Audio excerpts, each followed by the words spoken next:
Chapter 233 Meixiu's Decision. Although Yuan was unaware of the subtle changes within his body, the golden symbols engraved in his bones glowed brightly and emitted this profound aura that attracted the nearby spiritual energy, vastly increasing Yuan's spiritual energy absorption rate. Meanwhile, the mysterious flame inside his heart pulsated as though it had become a heart itself, and with each beat, the spiritual energy had absorbed was instantly purified and enhanced, greatly boosting its effectiveness. With these two profound and mysterious powers inside his body, Yuan's cultivation speed soared to a level that rivaled even his cultivation speed and without eating monster cores. What's going on? Why did my cultivation speed suddenly increase so much?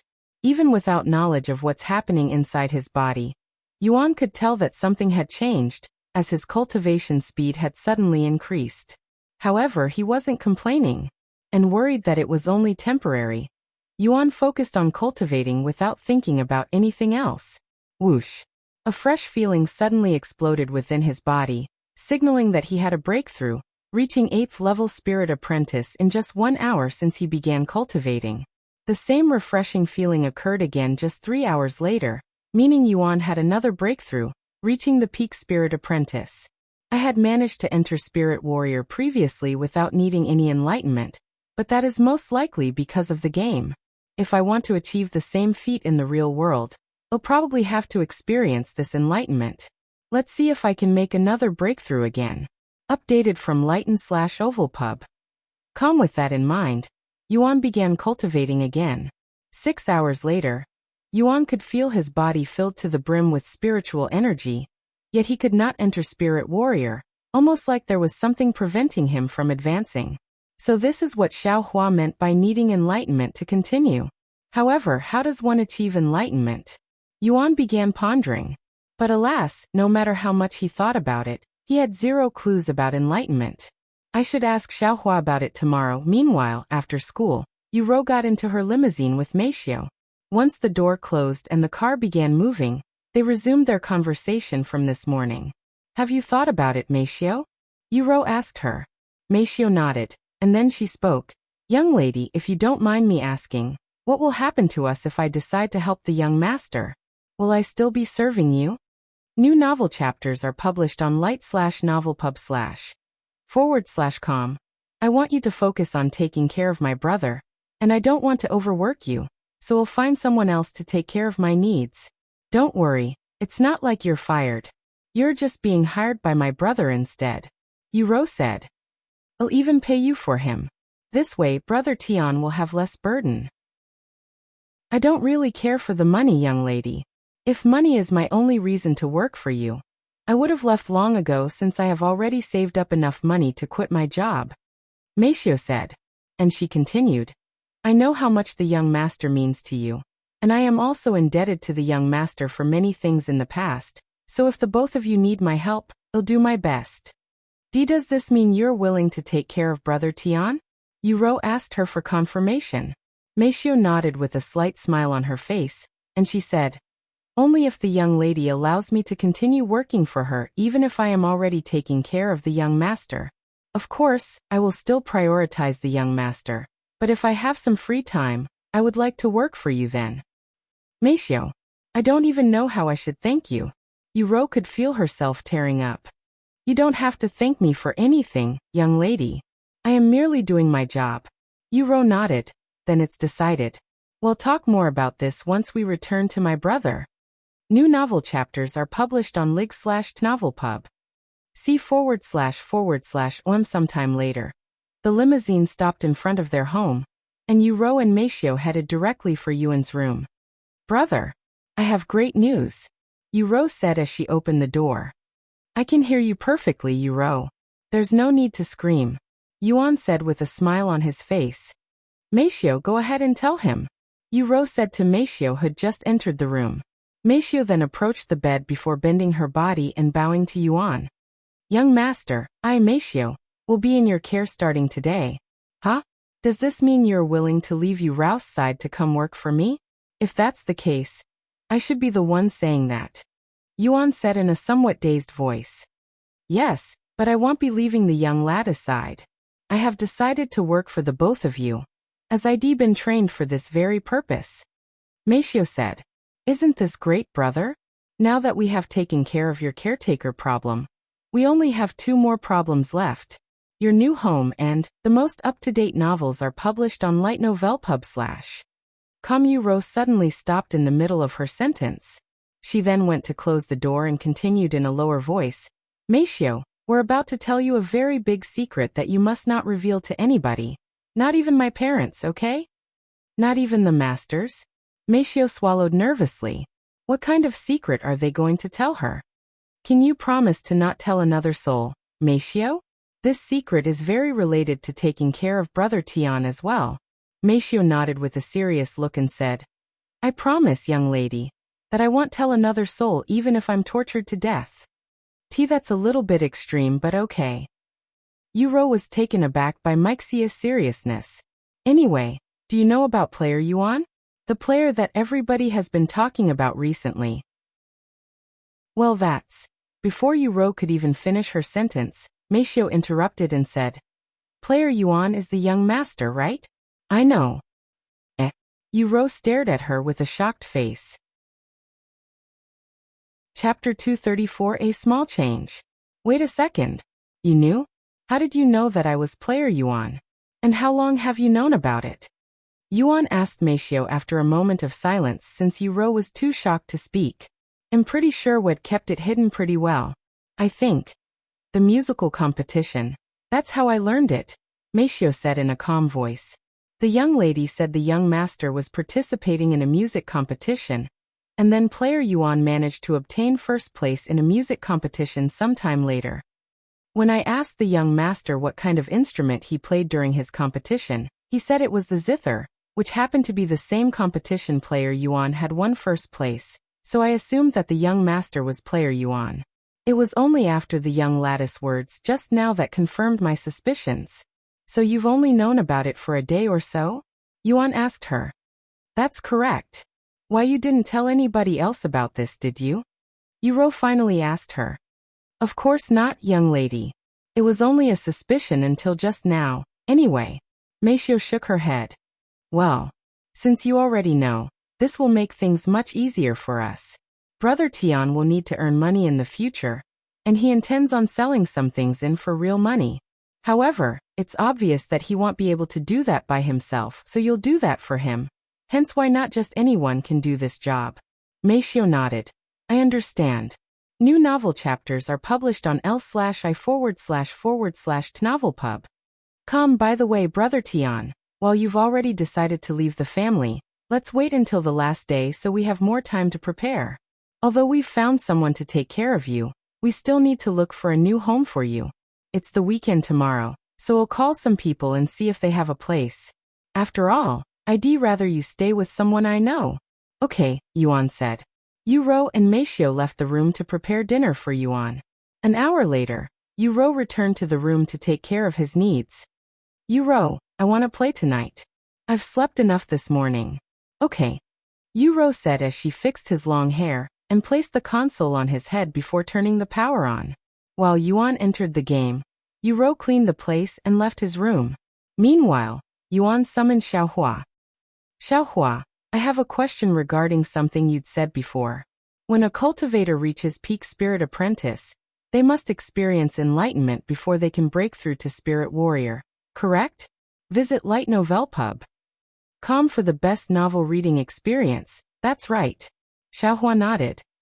What exactly is this enlightenment? Are there any tricks to it? Why do you want to know, Brother Yuan? You're already a spirit warrior, and even about to become a spirit master.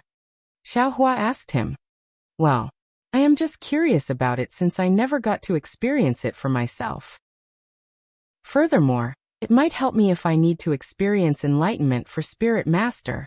Xiaohua nodded and then said, Close your eyes, Brother Yuan. Yuan didn't question her, and closed his eyes. Once Yuan closed his eyes, Xiaohua lifted her small hands and poked Yuan between his eyebrows with her finger. A small light appeared between Yuan's forehead for a split second before disappearing. Meanwhile, inside Yuan's head, he was experiencing enlightenment. However, it was not his own enlightenment. Instead, It was Xiaohua's enlightenment when she first broke through to Spirit Warrior, and she was merely sharing her experience with him through a mysterious technique. This content is taken from lig/tnovelpub. So this is what enlightenment feels like, huh? Yuan mumbled, and he opened his eyes a few seconds later. Although it felt much longer inside his head, it only lasted a few seconds in reality. There are really no tricks to receiving enlightenment, Brother Yuan. However, it might help you if you have felt it before. I see. Thanks a bunch, Xiaohua. I'll see you again tomorrow. Yuan immediately logged off and began trying to gain enlightenment for himself while the feeling was still fresh. After taking a deep breath, Yuan recalled what had experienced just now and began cultivating with that in mind. Yuan quickly entered a tranquil state of mind where he thought of nothing, almost like he was half asleep. A few hours later, Yuan felt as though the invisible wall that had been blocking him from progressing had suddenly collapsed, allowing his spiritual energy to flow forward, breaking through to Spirit Warrior. Whoosh! This content is taken from Light Novel Pub. A gust of wind appeared in the room despite the closed windows, and the thin blankets covering Yuan's body were sent flying off the bed. In this dark room with all light sources turned off, a faint golden light could be seen around Yuan's body at this moment, and inside Yuan's body, he could feel a tingly sensation coursing through his veins across his body. A couple of moments later, the light subdued and the wind disappeared. This is what Spirit Warrior feels like in the real world. I feel more energetic and powerful than I did in Cultivation Online when I first entered Spirit Warrior. With so much energy in his body, Yuan couldn't help but try to move his limbs, and to his surprise, while he couldn't move his arms or legs, he could feel rigid movements in his fingers and toes. I can move. Even though he was barely able to move his fingers and toes for a few seconds, Yuan was ecstatic about this small change, as this meant that he still has hopes for recovery. And to make sure he wasn't imagining things, Yuan spent the next couple of minutes moving his fingers and toes. It's real. I am not dreaming. I can really move my body, Yuan cried inwardly. For more, visit lightnov/lpub. Once head calmed down, Yuan immediately returned to cultivating. If reaching Spirit Warrior helped him recover some control over his own body, what will happen once he reaches Spirit Master and above? Will he be able to move his limbs next? Maybe he'll even be able to walk again. Chapter 235, Looking for a New Home. Even though had broken through to Spirit Warrior, Yuan's cultivation speed did not slow down. Instead, it grew even stronger. In fact, he was absorbing the spiritual energy around him so quickly that it created a very subtle wind in the room, almost like there was a fan on low power inside the room. By the time morning came, Yuan had advanced another level, reaching second-level Spirit Warrior. Meanwhile, after waking up, Yu Rou immediately went to prepare breakfast. Why's the blanket on the floor? Yu Rou thought to herself when she entered the room and saw the blanket on the floor. The windows were closed, so it couldn't have been the wind. However, she didn't think much about it and proceeded with her daily routine. A few hours later, after feeding Yuan and cleaning him up, Yu Rou prepared for her morning practice. After morning practice was finished, Yu Rou returned to her room. However, instead of surfing the internet or playing as she had planned, Yu Rou looked through the contacts on her phone and began calling people she trusted. And while there were a lot of contacts on her phone, only a couple of them truly mattered to her. Yu Rou picked one of these trusted contacts and called it. Ring. This content is taken from /li/tnovelpub. // A few rings later, someone picked up the phone. Good morning, young lady. Do you need me for something? Did something happen to the young master? Dr. Wang's voice resounded through the phone. Dr. Wang, how are you doing? Although this is related to Brother Tian, it's not what you are thinking, Yu Rou said, and she continued.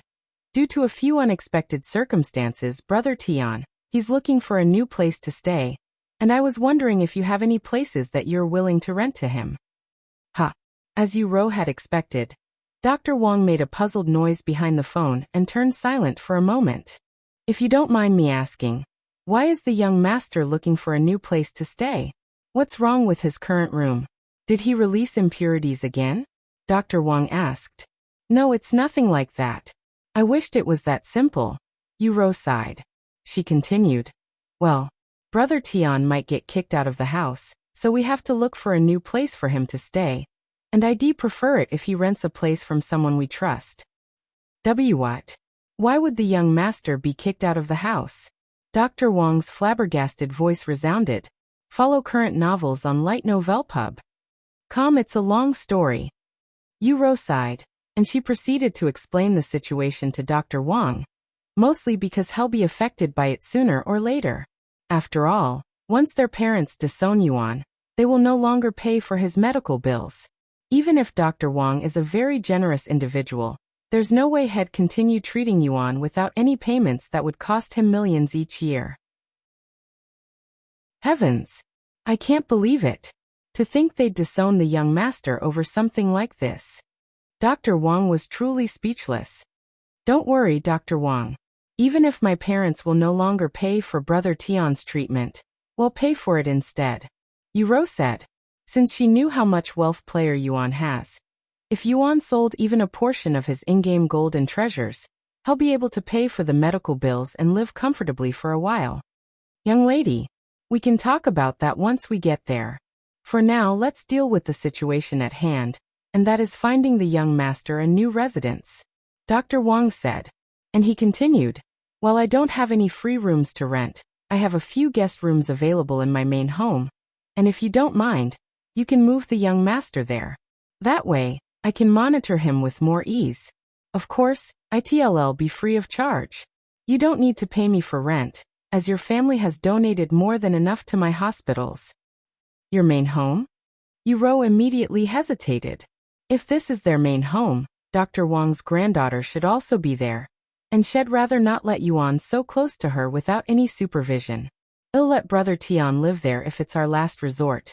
The source of this content is //lightnov/lpub/com. With this in mind, Yu Rou said, thank you for your offer, but I can't let Brother Yuan invade your family like this, Dr. Wang.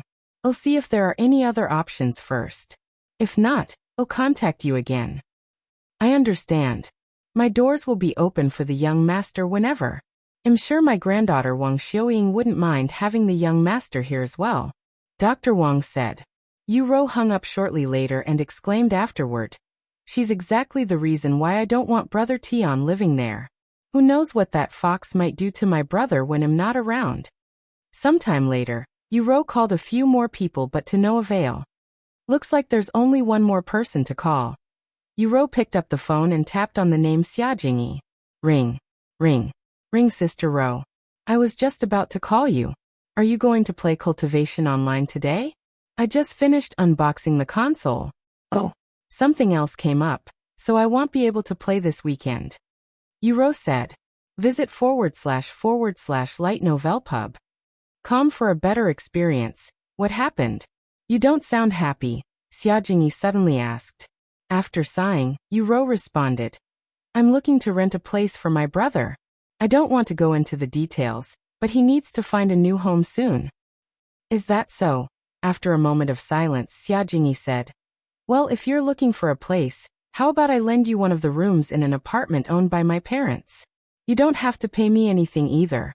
It's also not too far away from our school, so you can visit him after school. Really? Yu Rou immediately became ecstatic after hearing this. Yes. I'll let my parents know that it's occupied so they don't rent it out by accident, Xia Jingyi said. Thank you so much. I'll definitely repay you for this when I get the chance. You don't have to repay me, Sister Rou. After all, we're friends and you've already done enough for me at school. If anything, I should be the one repaying you for everything you've done for me, Xia Jingyi said with a warm smile on her face. Chapter 236 Moving Out. After talking with Xia Jingyi for a few minutes on the phone, Yu Rou hung up and went to Yuan's room to relay the news to him. Brother, I've found a place for you to stay at, and it's even for free. Really? How did you find this place? Yuan couldn't help but ask. Do you remember that time I mentioned my classmate who was a sweet girl? I spoke to her just now, and she said that you can move into her apartment for free. I see. Thank you, Yu Rou, for helping me with this. None of this would have been possible without you. Yuan said. Don't even mention it. Yu Rou chuckled. Anyway, when do you plan on moving out? I can move out now if everything is prepared, Yuan said. Well, you have someone to take care of you, and you have a place to stay. Now we just need to worry about your medical expenses and whatnot. Yu Rou said. It's fine, Yu Rou. I don't think you'll need to do any more checkups. After all, I've been doing it for the past 10 years without any different result. It's just a waste of money at this point. Yuan said, not mentioning his slight recovery just yet, as he wanted to be able to move at least his limbs before telling her. For more, visit lightnovelpub.com. Are you sure? I still think it would be better if we have Dr. Wang check your body every once in a while. Yu Rou said. I guess we can do that. Anyway, since there's nothing else, we can move whenever you want, brother. Let's move out now. I don't want to stay in this place any longer, Yuan said. Okay. Let me get your wheelchair. Yu Rou went outside and returned a couple of minutes later with the wheelchair. Brother, I think we should get you cleaned first before you leave. After all, it might be more difficult to clean you in your new home. Yu Rou suddenly suggested. Okay. Thus, Yu Rou placed Yuan in the wheelchair before pushing him to the bathroom. Visit live/novelpub.com for a better experience. Once the bathtub was ready with warm water, Yu Rou rinsed Yuan's body and washed him before carrying him into the bathtub. Brother, you've gotten noticeably heavier. I'm already starting to have trouble carrying you, Yu Rou said, and she continued. Even your body. It's definitely much meatier than last week, and even your muscles are somewhat refined. Is this because of the soup or something else? Yu Rou was pleasantly surprised when she realized just how much Yuan's body has changed compared to last week. It would be like comparing a skeleton to a healthy body. Who knows, but isn't this a good thing? Maybe you'll even suddenly start walking again next month if it continues like this. Yuan laughed in a non-joking voice. Don't worry, bother. No matter what, I will not lose hope. Even if our parents give up, I will never give up on you, Yu Rou said in a somewhat sobbing voice. If Yuan could turn around and see Yu Rou's face right now, he would see tears dripping from her beautiful face. Yu Rou. Yuan sighed. Well, I cannot do anything for her in this world. If it's cultivation online, after thinking for a moment, Yuan said, Yu Rou, you've always wanted me to return to the spotlight, right? The most up-to-date novels are published on /light and /ovalpub.com. Hearing Yuan's sudden question, Yu Rou quickly wiped her tears and said, Of course. Brother's the most handsome when he's surrounded in that dazzling light. And I want people to look at you in admiration like previously. I don't know when I'll be able to return to that spotlight in this world, but in Cultivation Online, where I can use my body to its full extent and more, I'll do my best. What are you talking about, brother? You're already in the spotlight. People just don't know it's you. Yet. Yu Rou laughed slightly. I know. That's why I'll reveal my identity. I'll let the world know who player Yuan is so they'll know it's me. Yuan suddenly said, shocking Yu Rou. What? If you do that, you'll. Of course I am not going to reveal it now, but once I'm ready, I'll let the world know. The only reason I've been keeping this identity a secret is so that our peaceful life won't be disturbed. However, now that our peace has been disturbed, it wouldn't matter if I reveal my identity or not. Perhaps I'll even get some help that way. While that is true, that's a very risky move. Who knows what will happen once the world learns of your real identity, especially the legacy families. They're the ones you should be the most worried about since you've taken their spotlights. I see. Yuan mumbled. After submerging themselves in the bathtub for many minutes, Yu Rou carried Yuan out of the bathtub and placed him on the drying table whilst she went to dry herself with a towel. Visit l/i/tno/vel/pub.com for the best novel reading experience. Once she was fully dressed, Yu Rou helped Yuan put on his clothes before carrying him back to his wheelchair. Upon leaving the bathroom, Yu Rou went to speak with Meixiu. Meixiu, I'll bring Brother Tian to his new living quarters now. Can you pack his things in the meantime? It's mostly just his clothes and the console, Yu Rou said to her. I understand. Meixiu nodded. Once Yu Rou and Yuan left the place, Meixiu immediately began packing Yuan's clothes. And just like Yu Rou had said, there really wasn't much to pack besides some clothes and pajamas. In fact, the biggest thing she had to pack was the gaming device that took up an entire suitcase by itself. Meanwhile, Yu Rou entered the limousine with Yuan and made their way to the apartment that was only 3 miles away from the school she was attending, and she called Xia Jingyi before leaving the house to let her know that they were heading there now. Chapter 237-17F. Half an hour after leaving the house, the limousine stopped in front of a large apartment that had over 20 floors, and Yu Rou pushed Yuan towards the entrance, where a young lady with 2 large assets was standing. Sister Rou. Xia Jingyi waved at her with a delightful look on her face upon seeing their figures. I'm sorry for coming here on such short notice, Jingyi. Yu Rou said with an apologetic smile. Don't even mention it. I don't live that far away from here anyway. Xia Jingyi said. She then looked at Yuan and said, Hello, Sister Rou's elder brother. My name is Xia Jingyi, a fellow classmate. It's really nice to finally meet you. My name's Yutian. Thank you for letting me stay here. When I get the chance, I'll definitely repay you. We can talk about that later, Xia Jingyi said, and she continued. Come, let me show you your room. There were 2 entrances they had to pass before reaching the elevators. The first entrance led to a small lobby where the mailboxes are kept, whilst the second entrance led to the receptionists and elevators. Your room will be on the 17th floor, Xia Jingyi said as she pressed the button inside the elevator. The elevator door closed, and they began ascending quickly. For more, visit Lighten/Oval Pub. See/Om. A few moments later, they arrived on the 17th floor. Ding. The door opened, and Xia Jingyi walked out, followed by Yu Rou and Yuan. Xia Jingyi stopped in front of the door at the end of the hall and said, This is 17F, it's the largest and most luxurious room on this floor. Are you sure? Yuan spoke in a hesitant voice, and he continued, You can just give me one of the ordinary rooms. I don't want to feel like I am taking advantage of your kindness, especially since I am living here for free. Xia Jingyi chuckled and said, Sister Rou always mentioned how kind and humble you are. Don't worry, it's just one room. It won't affect us at all. Race the keys and a spare one. Xia Jingyi handed Yu Rou 2 sets of keys after unlocking the doors. Thank you. Let me show you around. Xia Jingyi opened the door and went inside the apartment room. Visit Oval Pub. Come for a better experience. There is a living room, a kitchen, 1 bathroom with its bathtub and shower separated, 3 bedrooms and a balcony. Also, everything in here is new, so it's not been used before. What do you think? After a quick tour around the place, Yu Rou nodded. If I have to be honest, it's much larger than necessary. And she continued, The bedroom is good, and the bathroom is also big enough. I don't have any complaints. That's great. Then you can move here whenever you feel like it. The keys are already in your hands. Once again, thank you for this, Jingyi, Yu Rou said to her.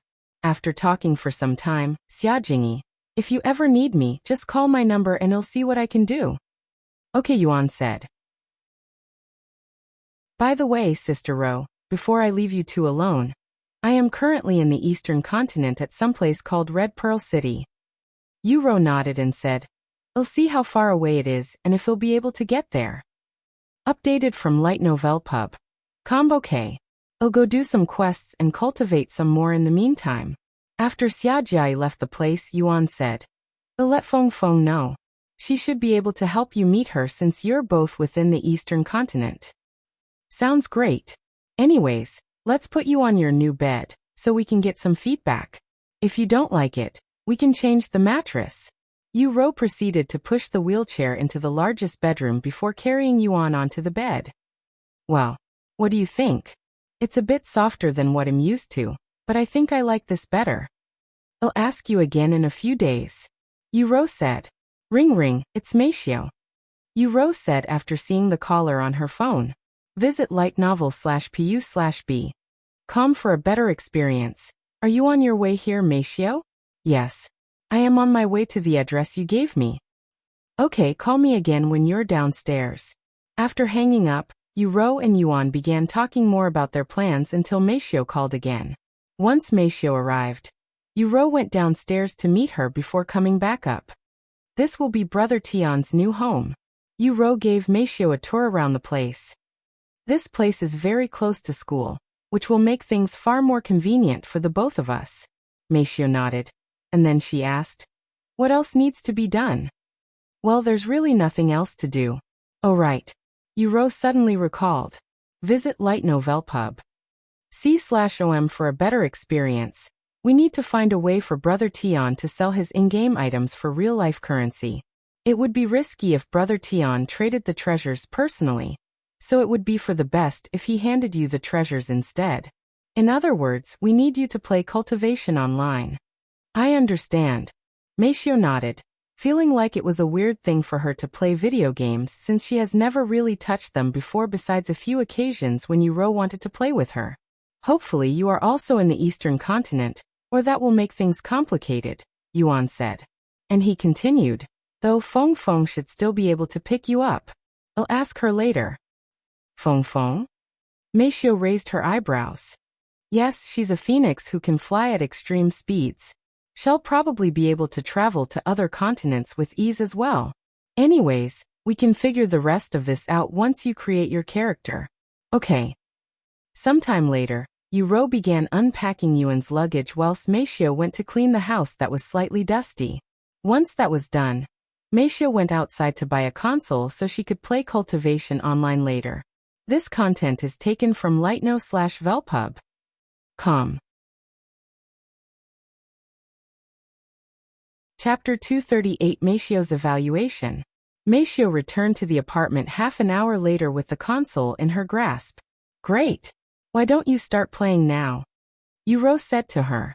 "You want me to play right now, young lady?" Meixiu raised her eyebrows.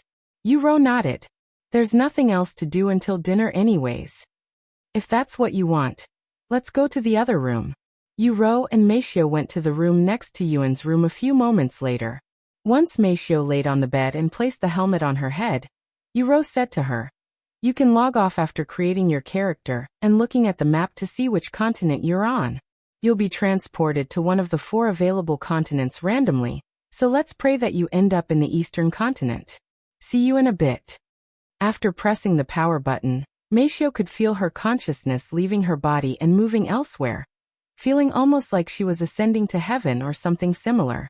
A few moments later, she found herself inside a white room that had been visited by every other player in the world. Clank. The source of this content is lighten/ovelpu //b/com. The space before her suddenly cracked, and to Meixiu's surprise, a young lady around her age appeared from the crack. So you're someone from the missing piece, huh?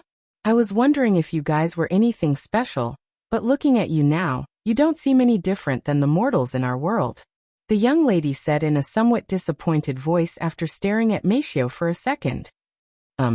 Meixiu had many questions in her head, but she wasn't able to ask any of them due to the young lady speaking before she could. "Place your hand on this crystal ball, so we can get this over with. I've already lost my interest." Meixiu decided to not ask any questions, and placed her hands on the crystal ball. A few moments later, her status appeared. Name, Meixiu Cultivation, none legacy, none new novel chapters are published on lighten/ov/lpub.com. Bloodline, none physique, spirit severing physique physical strength, 82 mental strength, 220 soul strength, 555 physical defense, 34 mental defense, 150 incho? The young lattice eyebrows raised in a slightly surprised manner when she saw Meixiu's seemingly high stats. Visit lightnov/lpub.com for a better experience. Spirit severing physique, huh? Not bad at all. Since you have a divine rank physique, you're qualified to become a servant for me at the very least. Here, take this. If you ever reach the upper heavens, come find me at the Chu family and show this to the people there. The young lady surnamed Chu tossed a jade medallion to her before turning around and walking into the crack. A few moments after the young lady disappeared from the white room, Meixiu was teleported to mountain number 189, one of the thousands of floating mountains around that place, and despite the gaming being out for many weeks now, there were still tens of thousands of new players every day. After standing around for a few minutes, An NPC appeared before them in the sky, and he began explaining to them about the cultivation world. Once the explanation ended, he gave the players the basic chi gathering technique alongside a talisman that told the players their physique's rank.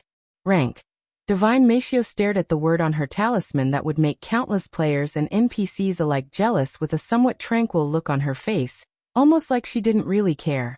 If you have a heaven rank or above physique here, raise your hand. The Cultivator in the sky said. The most up-to-date novels are published on lightnov/e/l/pub.com. However, nobody raised their hands. The Cultivator sucked his teeth in disappointment after seeing this, and he quickly said afterward, "My time is precious and limited. You can all get out of my face now." And with a wave of his sleeves, all of the players there were sent flying towards the portals in the back. Once she was standing again, Meixiu brought up the map. Western continent. Meixiu sighed before logging off the game like Yu Rou had told her to.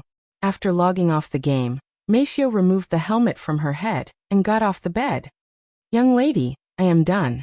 Meixiu knocked on Yuan's door. "Already? That was quick." Yu Rou opened the door for her, and she continued, "Well, did you spawn within the Eastern continent?" Meixiu shook her head and said, "Unfortunately, I did not, young lady. I am currently within the Western continent." Updated from lightnovelpu //b/com. How unlucky. Yu Rou also sighed. "It'll be fine. I'll talk to Feng Feng after this, and see if there's any way we can bring her to the Eastern continent." Yuan said, "Okay." Sometime later Yu Rou said, "I'll go prepare for your dinner now." "Oh wait. We don't have any ingredients to cook with since we didn't go shopping yet. Let me go order some groceries now." Yu Rou opened her phone and began buying groceries on a shopping app, allowing them to receive food and groceries without leaving the house. An hour later, someone knocked on their door and handed off the groceries to Meixiu. "I'll cook dinner, young lady," Meixiu said. However, Yu Rou immediately refused and said, "Although this won't be my last time cooking for Brother Tian, I won't be able to cook for him as often, so I want to do it properly like usual." "You can just relax, Meixiu. After all, you'll be working hard starting tomorrow." Updated from l/i/novelpub/c/om. If you say so, young lady. Meixiu nodded, and she proceeded to sit on the couch doing nothing but stare at the space in front of her with a dazed look. Yu Rou was speechless by this and she sighed. "If you want, you can help me wash the vegetables, I guess." "I shall do that then." Meixiu immediately stood up and went to the sink to wash the vegetables. "Just how much of a workaholic are you, Meixiu? You're still too young to be acting like this." Yu Rou shook her head, as she didn't know whether to laugh or cry at Meixiu's desire for work. Chapter 239. The Truth. After cooking dinner and feeding Yuan, Yu Rou said, "Even though you'd moved out of the house and everything, there's still about 2 days before you're officially disowned, so I plan on keeping it a secret until then. Who knows, maybe mother and father will even change their minds about disowning you." "Okay. However, even if they change their mind, I have already decided to leave the family. After all, if one day I recover from this condition, I don't want them to believe that it was all due to their help. I want to prove to them and myself that I can survive even without them," Yuan said. "If that's your decision, brother, I won't say anything else. I also believe that you'll one day make a full recovery," said Yu Rou. "Anyways, it's getting late, so I'll head home tonight. I'll be back tomorrow though," Yu Rou said. "Okay. See you tomorrow." After leaving Yuan's apartment, Yu Rou locked the door with the spare keys and quickly returned home. Meanwhile, Meixiu stayed behind to take care of Yuan. "Do you need anything, young master?" Meixiu asked him. "Yes, I actually do. Meixiu, can you stop calling me young master? I am no longer part of the Yu family, and there's no need to be so formal to me. Just call my Yu Tian, or even better, Yuan." The source of this content is lightnovelpub/. Meixiu did not immediately respond. After a moment of silence, she suddenly asked him, "When do you plan on telling the young lady the truth?" "The truth, huh?" A bittersweet smile appeared on Yuan's face, and he said, "I wanted to tell her yesterday. No, I planned on telling her if she refused to let me leave the family, but I guess that's no longer needed. However, that's not to say I intend on keeping that secret forever. Once the time is right, I'll tell her. I understand. Thank you, Meixiu. Yuan suddenly said, and he continued. Thank you for not telling her even though you work with her pretty much every day. New novel chapters are published on lightnov/lpub. Come, it's not a big deal really. I don't think it would change your relationship that much even if she knew. Perhaps. But I don't want to risk it. Yuan sighed. But she will find out sooner or later, especially now that you're no longer part of the family. Meixiu said, and she continued. Who knows, maybe the masters will reveal everything to her once they officially disown you. Yuan turned silent after hearing her words. And he spoke in a solemn voice. If that happens, it is what is it? Meixiu shook her head and sighed. I really don't understand you sometimes, young master Yuan. How hard would it really be for you to say we're not blood-related since I was adopted into the family? You won't understand it even if I told you, Meixiu. The fear of being ignored once someone realizes that you're not who they think you are. Yuan sighed. I don't think the young lady is that kind of person. Even if you're not real siblings, she won't abandon you. Meixiu said. Updated from lightnovelpu //b/. I know she's not, and she most likely won't abandon me, but I still fear that minuscule possibility, and I can't shake off this feeling no matter how much I try. I really don't want her to hate me for lying to her all these years. I wouldn't consider that lying, so neither should you. After all, everyone has a secret or two in their lives. Don't think too much about it. Meixiu shook her head. If our parents don't tell her first, I'll tell her the truth once I recover from my condition somewhat, Yuan said. Meixiu looked at Yuan's still body for a moment before speaking. Yuan, do you really believe that you'll be able to recover fully? Yuan chuckled at her words and said, Of course not. However, there's no harm in hoping for the best. I see. Anyway, you can go rest.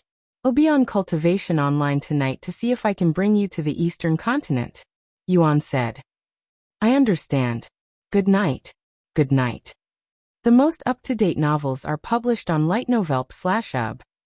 Once Yuan entered the game, Meixiu went to the bathroom to wash herself before going to sleep shortly later. Inside the game, Yuan called for Feng Yuxiang and asked her, Feng, do you think you can bring someone from the Western continent to the Eastern continent? The Western continent? I can. But why? I have a friend there, and I have some business with her. How long do you think it'll take to bring her here? It shouldn't take too long, probably a few days, even less if we take the teleportation devices. Do you want me to bring your friend from the Western continent here, young master? Feng Yuxiang asked. Yuan nodded and he said, Yes, but before that, can you bring my sister Yu Rou to a place called Red Pearl City? She's still in Phoenix City, and her permit expired. Feng Yuxiang nodded. That won't be a problem. When do you want me to go? You can start making your way there now. I'll tell her to meet you there sometime tomorrow, Yuan said. It's fine, I have memorized her aura, so I will be able to find her no matter where she is as long as she's within the city. However, it'll still be better to have a meeting point. How about the Golden Phoenix Bazaar, where we first met? Visit Light Novel Pub. Come for a better experience, okay? I'll tell her that. Then I'll be back after I transport your sister. See you later, young master. Thank you for your help, Feng. Don't even mention it, young master. It's my pleasure to assist you. Feng Yuxiang left the Dragon Essence Temple shortly later, and soared towards Phoenix City, shocking the sect elders and disciples within the sect with her fiery appearance. And shortly after Feng Yuxiang left, someone knocked on the door to Yuan's house. Is this where disciple Yuan lives? You had an official match today, and you missed it. If you don't show up tomorrow, you'll be punished according to the sect rules. What? Yuan was shocked when he heard this. Where did this match come from? And who's he fighting? Chapter 240 Official Match. After hearing the knock on the doors, Yuan went downstairs to see who was knocking on the door. Upon seeing the middle-aged man standing before him, Yuan asked, Excuse me, but what do you mean by official match? I don't remember accepting any matches. The sect elder standing outside then pulled out a logbook and pointed at his name that was written on one of the pages. Is this not you? Yuan looked at the logbook. Outer Court Disciple Yuan versus Outer Court Disciple Wu Laohu. That is indeed my name, but I don't recall agreeing to any matches. Yuan was baffled to see that unreasonable disciple's name next to his name. And he wondered, how did he even learn my name? I don't remember giving it to him. Unbeknownst to Yuan, whenever a disciple challenges another disciple to a deathmatch, regardless if the challenge is accepted or not, their names will be recorded in a jade slip at the dispute hall so the sect elders can keep watch of them. And that's how Wu Laohu learned of his name.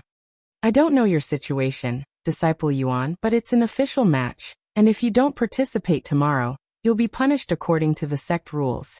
The sect elder said, thinking to himself that Yuan must be backing out after agreeing to fight Wu Laohu. Is there no way to cancel the match?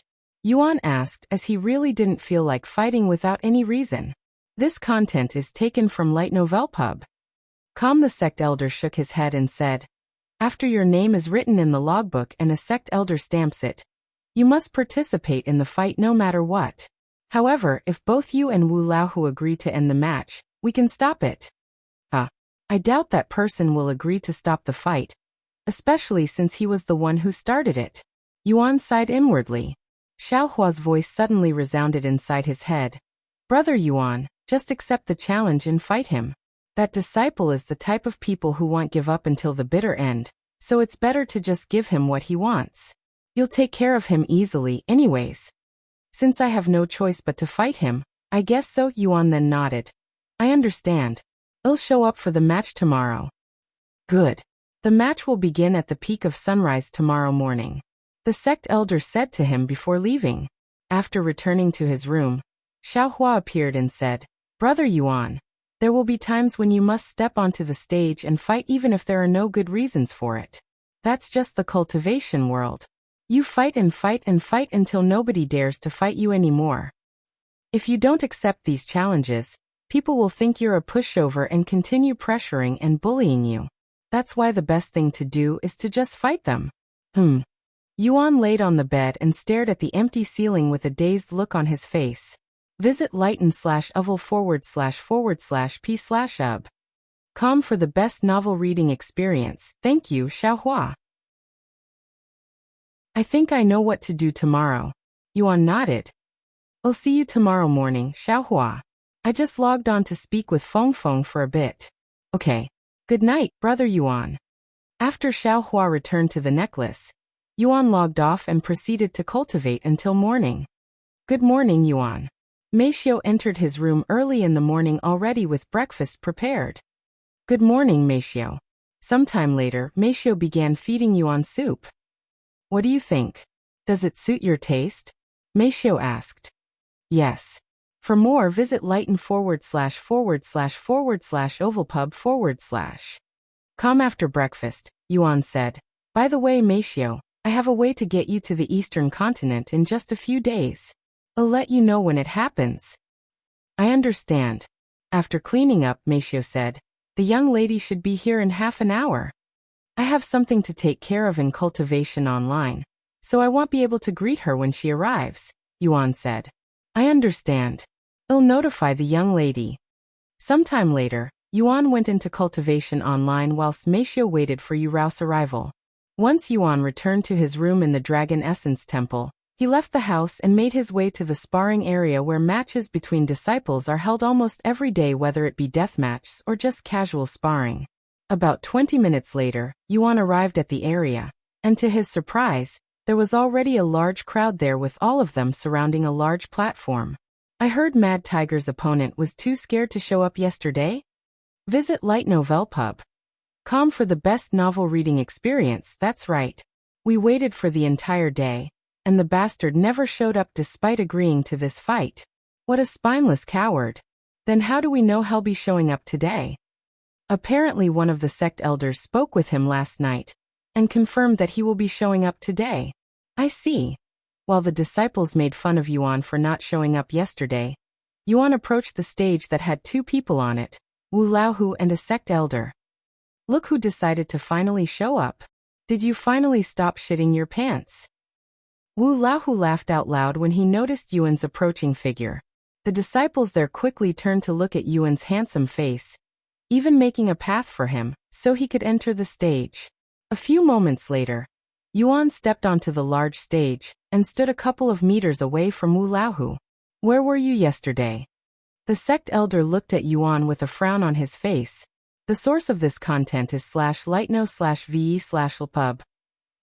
I didn't know I had a match yesterday because I never agreed to fight him. Yuan responded in a calm voice. The sect elder coldly snorted at his words and said, bullshit. I personally witnessed you agreeing to the fight. Yet you dare claim that it never happened? I didn't know you were this shameless. Yuan frowned at the sect elder's words. Was he involved in this scandal as well? Chapter 241. I'm gonna make an example out of you. Disciple Yuan, right? I can still forgive you for your audacious behavior if you kowtow before me and beg for forgiveness. Wu Laohu laughed out loud in a provocative manner. However, Yuan remained calm and said, if you fight every person that you bump into, you'll eventually bump into the wrong person and regret it. Yuan's words wiped the smile off Wu Laohu's face, and Wu Laohu sneered. I changed my mind. Even if you beg for forgiveness, it's already too late. I'm going to beat you until even your mother won't recognize you. Elder Chung, you can start the match. Elder Chung nodded and said, the rules for this match are simple. You fight until either one of you faints. The disciples were shocked when they heard the rules. Normally, one can end the fight by surrendering or leaving the stage, but according to Elder Cheng's words, they only lose when one of them loses consciousness. Isn't this basically a death match, but without the death part? What? I have never seen such rules before. Did Elder Chung and Mad Tiger plan this fight? I have heard rumors of it happening before as well. Don't let them hear you, or you'll be on the stage next.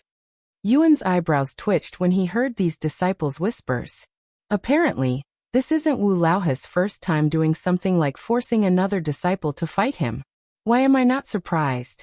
Yuan sighed inwardly. For more, visit Light Novel Pub. This is the true nature of the cultivation world, Brother Yuan. People will do whatever they can to achieve their goals. Xiaohua's voice resounded inside his head. Elder Chung then continued. Weapons are allowed in this match, but you are not allowed to use treasures. Furthermore, you are not allowed to kill each other. Elder Chung looked at Wu Laohu as he said the last sentence, almost like it was specifically meant for him. After all, even though he can help Wu Laohu rig a match, he won't be able to save him if he kills another disciple. Seeing Elder Cheng's gaze, Wu Laohu showed a smile that said, don't worry, I won't kill him. Elder Cheng nodded. He then turned to look at Yuan and said, are you ready to fight? I am. Yuan responded calmly. Wu Laohu retrieved an ordinary sword from his storage pouch and swung it around a few times with excitement in his movements. Meanwhile, Yuan simply stood there without moving a single finger. Since he couldn't use treasures, all of his weapons were restricted. With that being said, he never planned on using a weapon to begin with. The source of this content is lig/ht/novel/pub/. Does that disciple intend on fighting Mad Tiger without a weapon? He's a madman. The disciples were dumbfounded when they saw this, and they couldn't tell if it was arrogance or stupidity. Wu Laohu frowned when he saw this, thinking that Yuan was looking down on him. As if I need a weapon to best your ass. In fact, I can beat you even more without a weapon. Wu Laohu tossed his sword back into the storage pouch a few seconds later. Meanwhile, many meters in the distance, hidden from plain sight, an old woman wearing high-ranking sect elder robes watched the match with a smile on her face. The sect master told me to protect him, but he also told me to not interfere, unless necessary.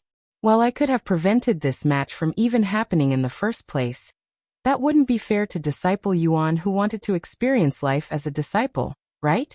This old lady was a high-ranking sect elder who worked at the dispute hall. Even though she could have stopped Wu Laohu and Elder Chung from rigging this match, she purposefully allowed this match to continue, so that Yuan could experience the true nature of the cultivation world, and sects where unfairness is in every corner. While the Dragon Essence Temple tries its best to keep certain things fair for the disciples, they only keep it to a minimum as a way to teach the disciples the laws of the jungle and prepare them for the outside world where everything is much worse. Once both disciples were ready, Elder Chung left the stage and said, "You may now begin the match." This content is taken from lightnov/lpub/com. Immediately after Elder Cheng's words ended, Wu Laohu kicked his feet and rushed at Yuan with a bloodthirsty look on his face. "I'm gonna make an example out of you and show the others what happens when you offend me, Mad Tiger Wu Laohu." Once he was close enough, Wu Laohu began clawing his hands at Yuan like a tiger relentlessly. However, to the disciples' surprise, Yuan casually dodged every strike with a graceful movement technique they have never seen before. What kind of movement technique is that? I don't know, but look at his feet. You can see a trail of flames wherever he moves. I guess this disciple has some ability after all. The disciples were excited to see Yuan holding his own ground, but some of them still wanted to see a beatdown. Follow current novels on /lightnovelpub/com. Is that all you can do? Fight me. Wu Laohu began getting irritated after a couple of minutes, feeling as though he was fighting an invisible enemy who he cannot hit. Yuan remained silent as he continued dodging Wu Laohu's strikes. A few more moments later, Yuan suddenly said, "I didn't want to fight, but you forced my hands." Suddenly, Yuan disappeared from Wu Laohu's view and distanced himself. "Where do you think you're going?" Wu Laohu quickly turned around and chased after Yuan. However, before he could even take 2 steps, Wu Laohu suddenly stopped moving and stood there like a statue, puzzling the spectators. Meanwhile, Yuan stood there with a cold expression on his face, his eyes glowing brightly with a golden color as he activated Dragon's Gaze for the first time. This is, visit lightnovelpub.com for the best novel reading experience. Wu Laohu's body trembled uncontrollably after seeing Yuan's golden eyes that emitted a feeling of absolute dominance.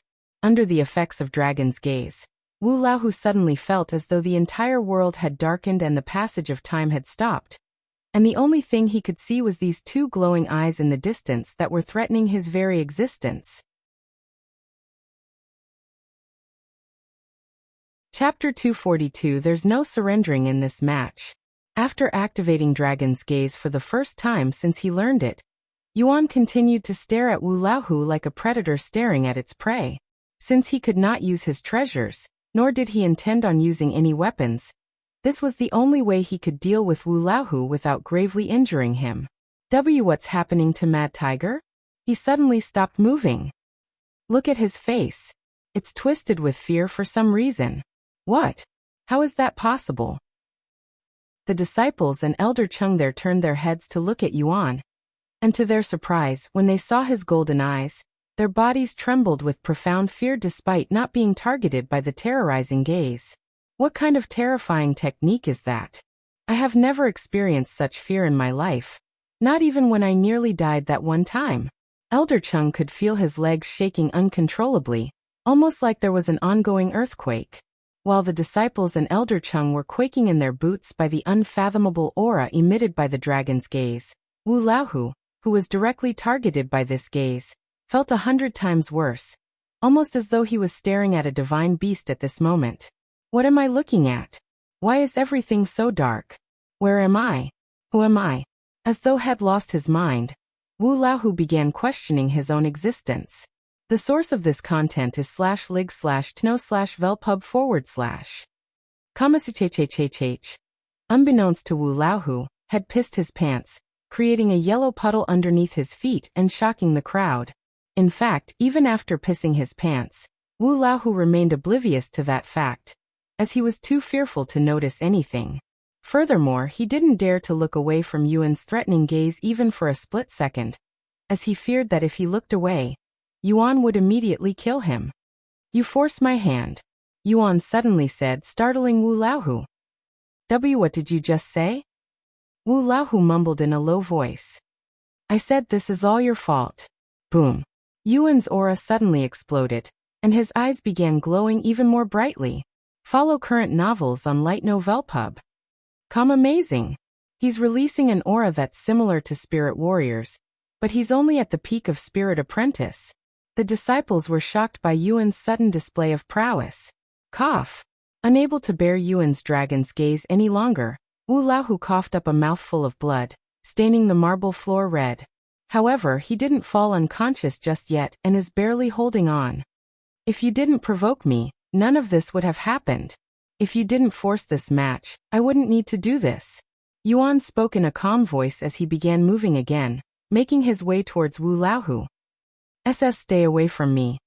Wu Laohu spoke with a terrified voice, feeling a strong desire to turn around and run away. Yet he remained standing there, rooted in fear. Before he realized it, Yuan was already standing in front of him like a towering giant. Please. I forfeit. I surrender this match. Wu Laohu shouted out loud, sounding like he was beginning for his life. However, Yuan calmly resounded, Surrender? Did you forget? There's no surrendering in this match.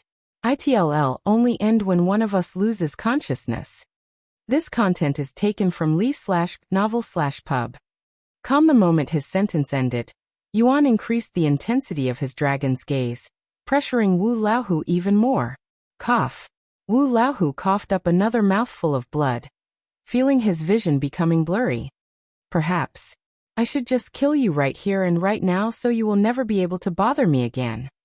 Yuan spoke in a cold voice, his eyes narrowing slightly. What?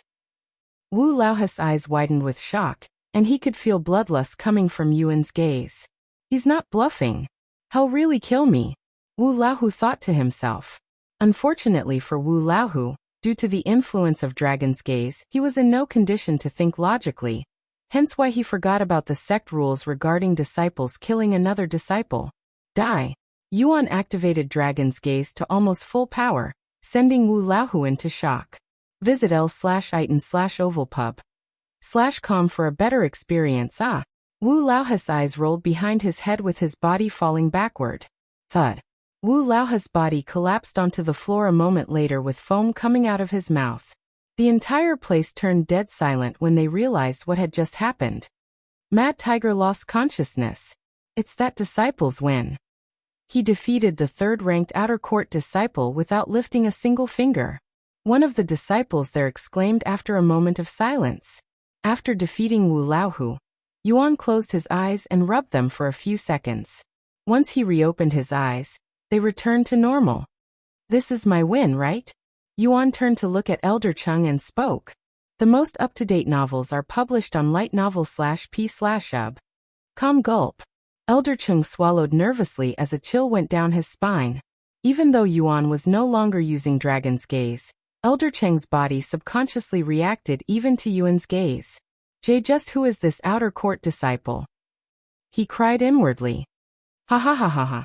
Suddenly, a burst of loud laughter resounded in the area, causing everybody there to turn around. And to their surprise, an old lady was approaching the arena. Who is that sect elder?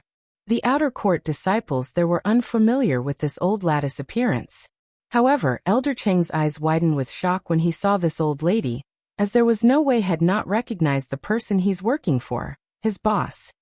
Senior Elder Dai. Elder Cheng immediately bowed to her. The most up-to-date novels are published on Lightnov/Pub. Calm. Elder Dai stopped in front of Elder Chung and spoke in a calm voice. Elder Chung, what's going on here? And nothing out of the ordinary, Senior Elder Dai. It's just two outer court disciples sparring with each other. Elder Chung responded with a stiff smile on his face. Oh, is that so? Elder Dai nodded with an oblivious look on her face, acting as if she didn't know any better. And she continued. You may return to the dispute hall. I'll handle things from here. You will? Elder Chung looked at her with a gawking expression. Why does she, a high-ranking sect elder, want to handle something like a match between two outer court disciples? Chapter 243. Becoming famous in the outer court. Do I have to repeat myself? The calm look on Elder Dai's face suddenly turned cold, causing Elder Chung to tremble. And no, I will leave this to you, Senior Elder. Elder Chung bowed to Elder Dai again before leaving the area in large strides. Once Elder Chung was gone, Elder Dai looked at the outer court disciples and said, "Someone bring me a bucket of cold water. Now." Immediately after Elder Dai's words, most of the disciples there scrambled to get a bucket of cold water. While they waited for the water, Elder Dai looked at Yuan and asked him, "That was a marvelous display of technique. However, why didn't you strike him? It would have ended much sooner if you'd just knocked him unconscious with your fists." After a moment of silence, Yuan spoke in a calm voice, "Because I was taught that intimidation works better than violence. Even if I beaten him, I don't think he will give up, and he will eventually come to bother me again." "Is that so?" Elder Dai nodded. "Anyways, congratulations on defeating Wu Laohu, who was ranked 3rd. Since you defeated him, you'll now replace his spot as 3rd. Meanwhile, somewhere within the outer court, on the outer court disciples' power ranking, Wu Laohu's 3rd place was replaced by Yuan's name before being pushed down to the 4th place, shocking the disciples that were there to witness this change. "Disciple Yuan? Who's this? I don't recognize this name. Where the heck did he come from?" Defeating that mad tiger is no easy feat. For more, visit li/gitnov/lpub. A small uproar occurred within the sect on that day, with Yuan's name spreading like a wildfire. A few minutes after the disciples left to get a cold bucket of water, one of the disciples finally returned with a large bucket of cold water. "Here you go, senior." The disciple handed the cold bucket to Elder Dai, who immediately went onto the stage and dumped the entire cold bucket on Wu Laohu's unconscious body. Splash. Aya. Wu Laohu woke up screaming as though he was just having a nightmare. "Where am I?" He looked around with a dazed look on his wet face, clearly puzzled by his situation. However, when he saw Yuan's handsome figure standing not far away, Wu Laohu recalled everything that had happened and immediately ran away. "Ah! Monster! Get away from me! Help!" Follow current novels on Lighten/Ovalpub. Before Wu Laohu could run very far, Elder Dai appeared in front of him and slapped him in the face, causing him to fall on the floor again. "Looks like you're still quite healthy," Elder Dai said in a nonchalant voice, and she continued, "You're lucky this wasn't a deathmatch, young man. Come with me, I have a lot to say to you." Although he was puzzled, Wu Laohu nodded regardless. "Senior, Yuan suddenly spoke, but Elder Dai shook her head and interrupted. "You don't have to tell me anything. I know what happened. They forced this match upon you even though you didn't accept it. Don't worry, I will punish them according to the sect rules." Hearing Elder Dai's words, Yuan nodded and said, "Thank you." Heavens! I was right. Wu Laohu and Elder Ching actually conspired against this disciple Yuan with this fixed match. What an unfair match. Haha. But they still lost in the end. How hilarious. Sometime later, Yuan left the scene, and the other disciples also left shortly later to spread the news of Wu Laohu's miserable loss. For more, visit l/itnovelpub//com. What? Disciple Yuan?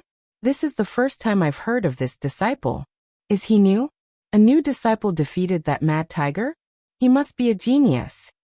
I heard he used some kind of eye technique that rendered Mad Tiger spineless with a single gaze. I wouldn't mess with this guy even if I had 10 lives. I was there to witness his eye technique. Shit. I am still getting chills down my spine just thinking about it, and it felt like I was looking at a powerful beast. Yuan's name spread across the outer court like wildfire, and within a single day, almost every disciple in the outer court had heard about his fight against Wu Laohu, becoming famous. Meanwhile, in the dispute hall, Elder Chung and Wu Laohu stood beside each other while they faced Elder Dai with nervous looks on their faces. "Elder Chung, did you really think I didn't know about your actions? Not just today, I have known about it since you rigged your first match," Elder Dai said in a calm voice, dumbfounding Elder Chung. "Does this mean she doesn't intend on punishing me?" He wondered inwardly with a hopeful feeling. "Do you know why I didn't even bother to punish you?" Elder Dai then asked him. This content is taken from li/tnov/elp/up/com, and no, I do not, Senior Elder. Elder Ching quickly shook his head. Because the cultivation world is never fair. Things like this happen on a daily basis throughout the world, not just the cultivation world. And I really couldn't care less about it since it doesn't really affect the sect. Elder Dai said, and she continued. However, like most situations in the cultivation world, it's not about whether you're caught or not. Elder Dai narrowed her eyes and said in a cold voice, it's about who you're doing it to. If you treated a nobody unfairly, who would care? Nobody would care even if the entire world knew. However, if you treated someone from the legacy family like how you treated Disciple Yuan today, what do you think would happen once word gets out? Of course, I doubt anybody would be stupid enough to offend someone from the legacy family, but hypothetically, if you'd done that, everybody would call you out for it. Now returning back to the topic at hand, the main reason I will be punishing you two for your actions today is not because you were being unfair. It's simply because you'd picked the wrong person to offend. Elder Dai spoke in a calm manner. Elder Chung, you are no longer a disciple of the Dragon Essence Temple as of this moment. As for Wu Laohu, you'll be punished with 4 years of confinement. If you have a problem with my decision, you may speak with the sect master. However, I highly advise you to just accept my punishment and not speak with the sect master, who will definitely make your lives much more miserable.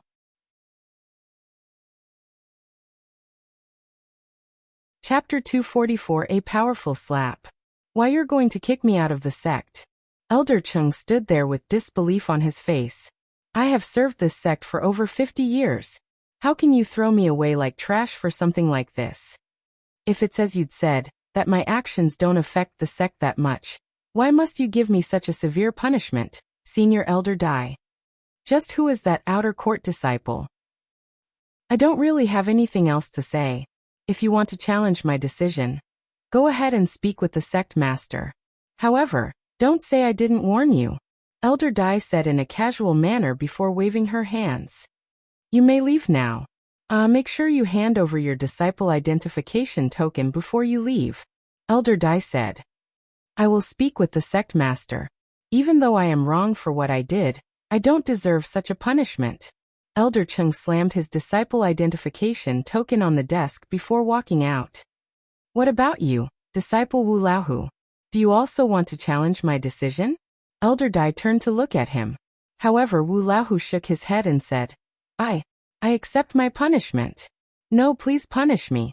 After the horror had experienced today and the embarrassment had shown, Wu Laohu would rather stay holed up in confinement for the next couple of years, hoping that the disciples would forget him by the time he reemerges, especially Yuan, who he prays to never run into again for the rest of his life. Meanwhile, Elder Chung left the dispute hall to look for the sect master. The sect master? He should be at the carp leaping over Dragon's Gate Tower, right now with the other sect masters. A fellow sect elder told Elder Chung after being asked about Long Ijuan. For more, visit li/ght/n/ovalpub. I see. Thank you. While Elder Chung proceeded to make his way towards the tower, the disciples at the tower began whispering to each other after hearing about the fight between Wu Laohu and Yuan. What? Wu Laohu was defeated by a new disciple? As if I'd believe that. It's true. Look at the power ranking if you don't believe me. A disciple by the name of Yuan had taken his spot and pushed everyone else down a place. What? Once a small commotion occurred in the place, the news eventually reached the ears of Long Ijuan and the others. What? Disciple Yuan fought a match against Disciple Wu Laohu? How come I'm not aware of this until after the fight ended? Long Ijuan immediately frowned. Elder Xian and the other high-ranking elders such as Elder Bai and Elder Xian turned to look at Long Ijuan, as they were also clueless. Wu Laohu? Isn't that the rumored mad tiger, who climbed to 3rd place after spending only 2 years in the sect? A new disciple defeated someone like him? This is interesting. New novel chapters are published on Lightnove/Lpub. The other sect masters there also had their interests piqued when they heard this news. Sect Master Long, do you know this disciple Yuan who defeated the Mad Tiger? One of them even decided to ask him. No. I have no idea. Long Ijuan shook his head. If even the sect master doesn't know of such a talented disciple, he must be fairly new to the sect. Ha! How lucky for the Dragon Essence Temple. Looks like you have picked up another rough gem. The guests there laughed out loud. You have no idea. Elder Xian smiled inwardly at their statement. Sometime later, Elder Cheng arrived at the place and approached the Long Yijuan with a sweaty face. Sect Master, this disciple would like to have a word with you. Elder Cheng bowed to Long Yijuan in a respectful manner. Long Yijuan raised his eyebrows at Elder Cheng's unexpected approach. Follow current novels on li/knov/lpub. Come, Elder Cheng from the dispute hall, correct? What's the matter? Why are you sweating so much? Long Yijuan asked him with raised eyebrows. This is. Elder Cheng's legs trembled. Feeling incredibly nervous at this moment, almost like there was someone suffocating him. This disciple seeks justice. Elder Cheng managed to speak his mind by shouting out loud, even crying afterward. This shocked the people there. What happened? Why does Elder Cheng look like a child running to his parents after being bullied?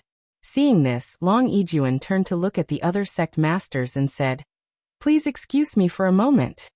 Come with me. He then said to Elder Cheng before leaving the crowd to go somewhere more private. What happened? Long Yijuan asked him. This. New novel chapters are published on /lightnovelp/ub. Elder Cheng proceeded to explain how Head wronged by forcing a match between two disciples, and how Elder Dai wanted to punish him by throwing him out of the sect without mentioning Wu Laohu or Yuan's name. What? Elder Dai said that? Long Yijuan couldn't help but become surprised after listening to Elder Cheng. Even if Elder Cheng had done exactly what Head said, kicking him out of the sect for something like this was truly an overkill, especially if Head worked at the sect for so many years. However, just as Long Yijuan was prepared to show Elder Cheng some pity by lowering his sentence, he suddenly recalled what the others were talking about not long ago, which immediately caused him to frown. And in a low but cold voice, Long Yijuan spoke, Elder Cheng. Let me ask you something. What is the name of the disciple that you'd forced to fight in a match? The name? I think his name was Yuan. Before Elder Cheng could even finish his sentence, Long Yijuan roared with veins all over his forehead. You fucking fool. Pap.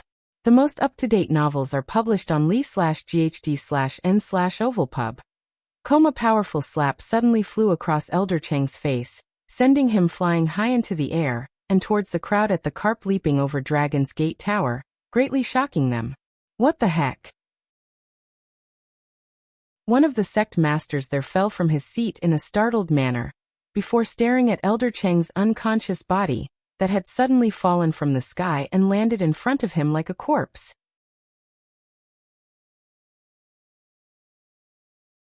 Chapter 245 Fake It Till You Make It. Elder Cheng's unconscious body falling from the sky had shocked everybody at the carp leaping over Dragon's Gate Tower, immediately causing a scene there. Elder Cheng, what happened to you? Elder Xian quickly went to check his pulses just to make sure he wasn't actually dead. After confirming that Elder Cheng was alive, Elder Xian released a sigh of relief. What happened? Where's Sect Master Long? The other sect masters there wondered since Elder Cheng was seen following Long Yijuan, and as though their words had summoned the demon, Long Yijuan could be seen approaching them from a distance, but there was something different about him compared to when he left. When the sect masters and the other disciples there saw the rage on Long Yijuan's face, they thought his parents had been murdered or something, causing their body to tremble uncontrollably. Sect Master, what's the matter? Why are you so angry? Elder Xian quickly approached Long Yijuan. Get this. Long Yijuan quickly explained the situation to Elder Xian without letting the others hear it. Elder Cheng did what? The source of this content is /light/n/ovalpub. Elder Xian shook his head in regret, and all of the pity and worry he had for Elder Cheng disappeared in less than a second after learning what Elder Cheng had done to Yuan. Elder Bai. Long Yijuan suddenly called for Bai Ling, disciplinary hall's leader. Yes. Elder Bai appeared beside him immediately. Toss Elder Cheng into the confinement chamber until we're done here. I'll deal with him later. Long Yijuan spoke in a demanding tone. Yes, Sect Master.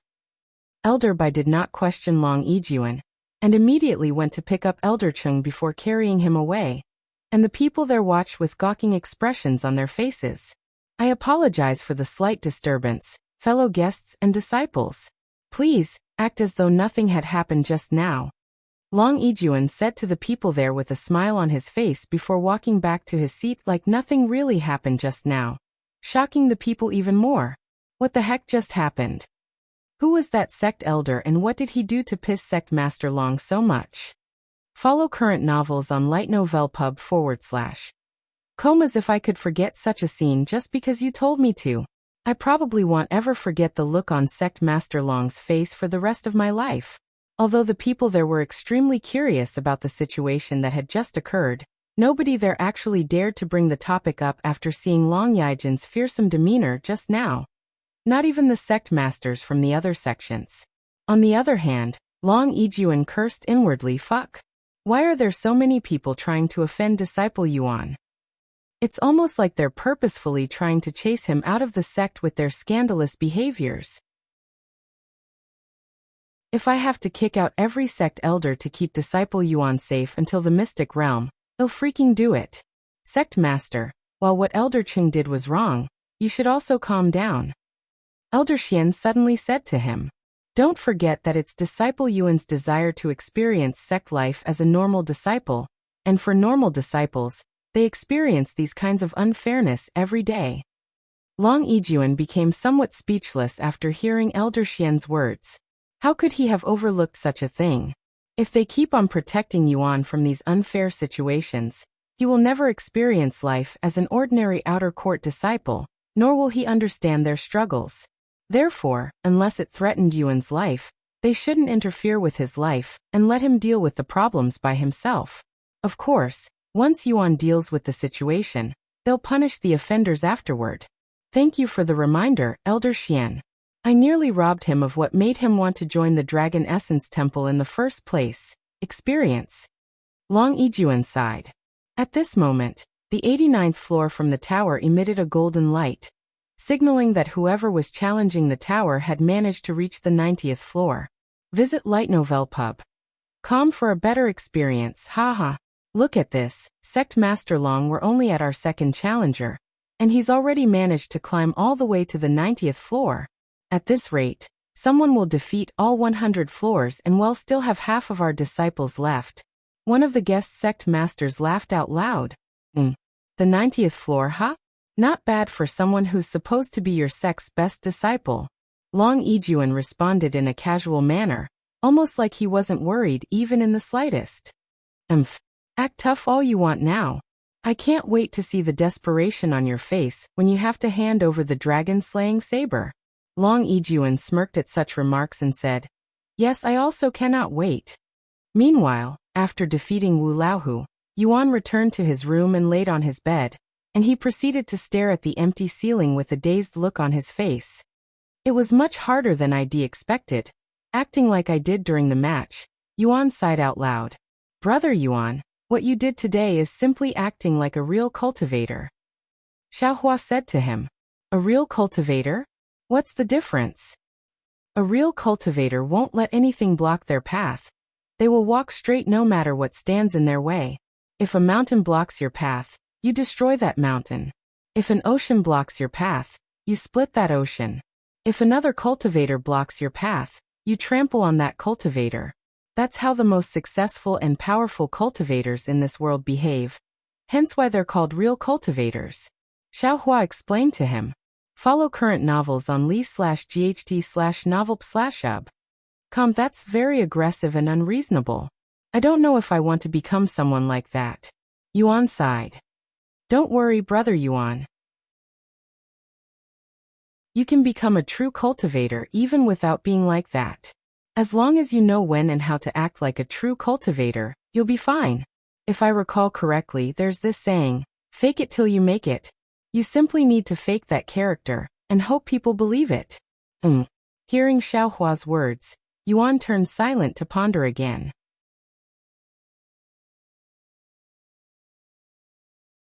Chapter 246 Picking Up Yu Rou. I think I understand what I should do.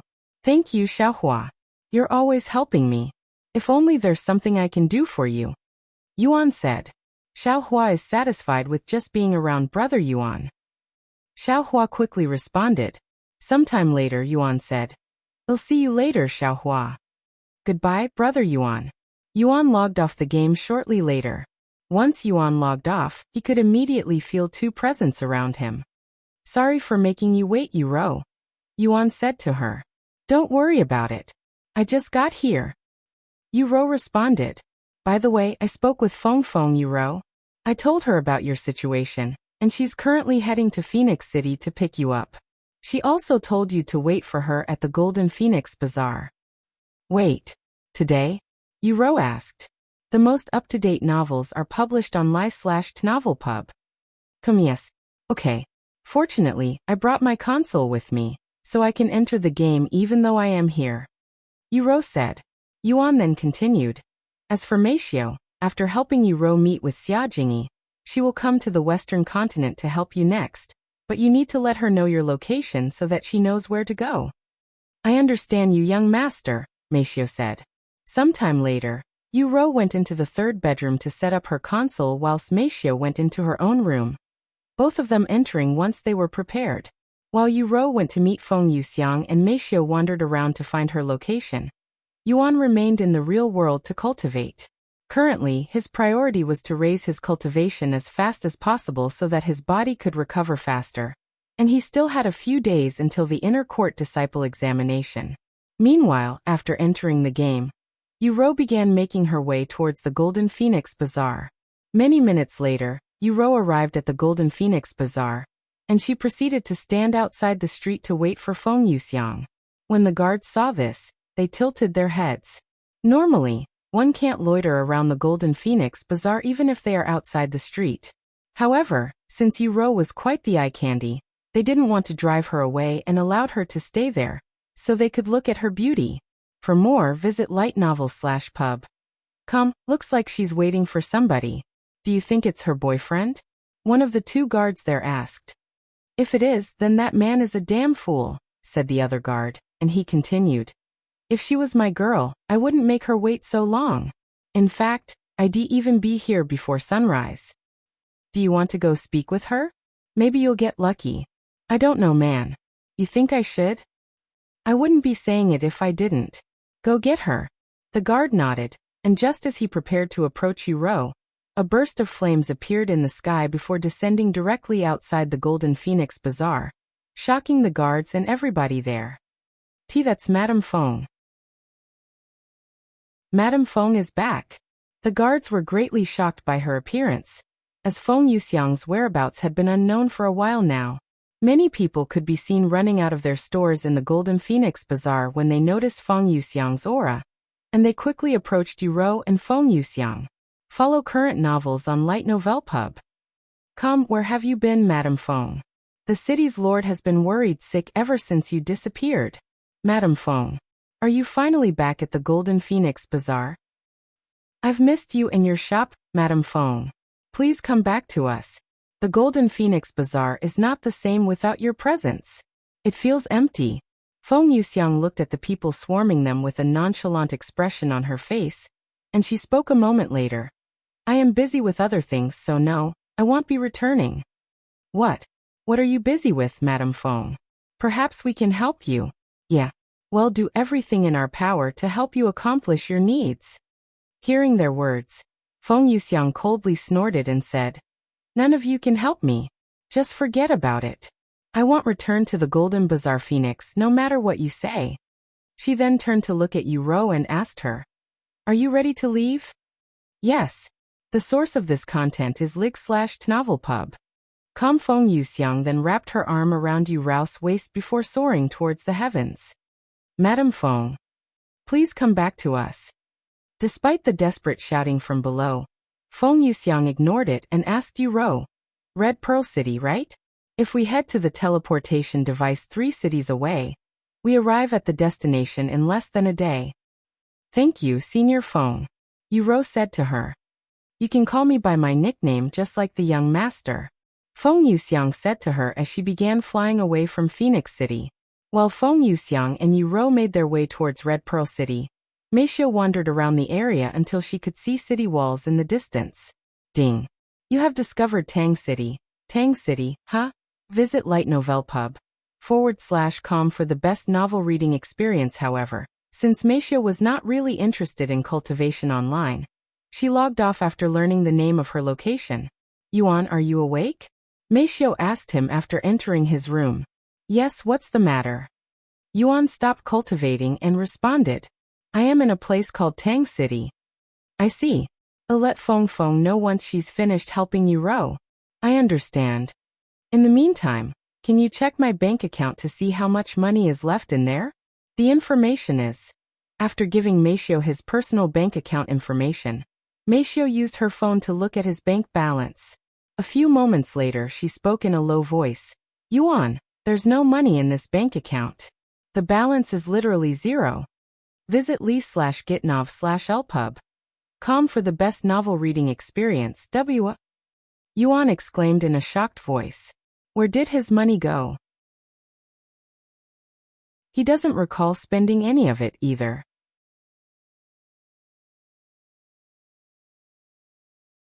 Chapter 247. A year ago.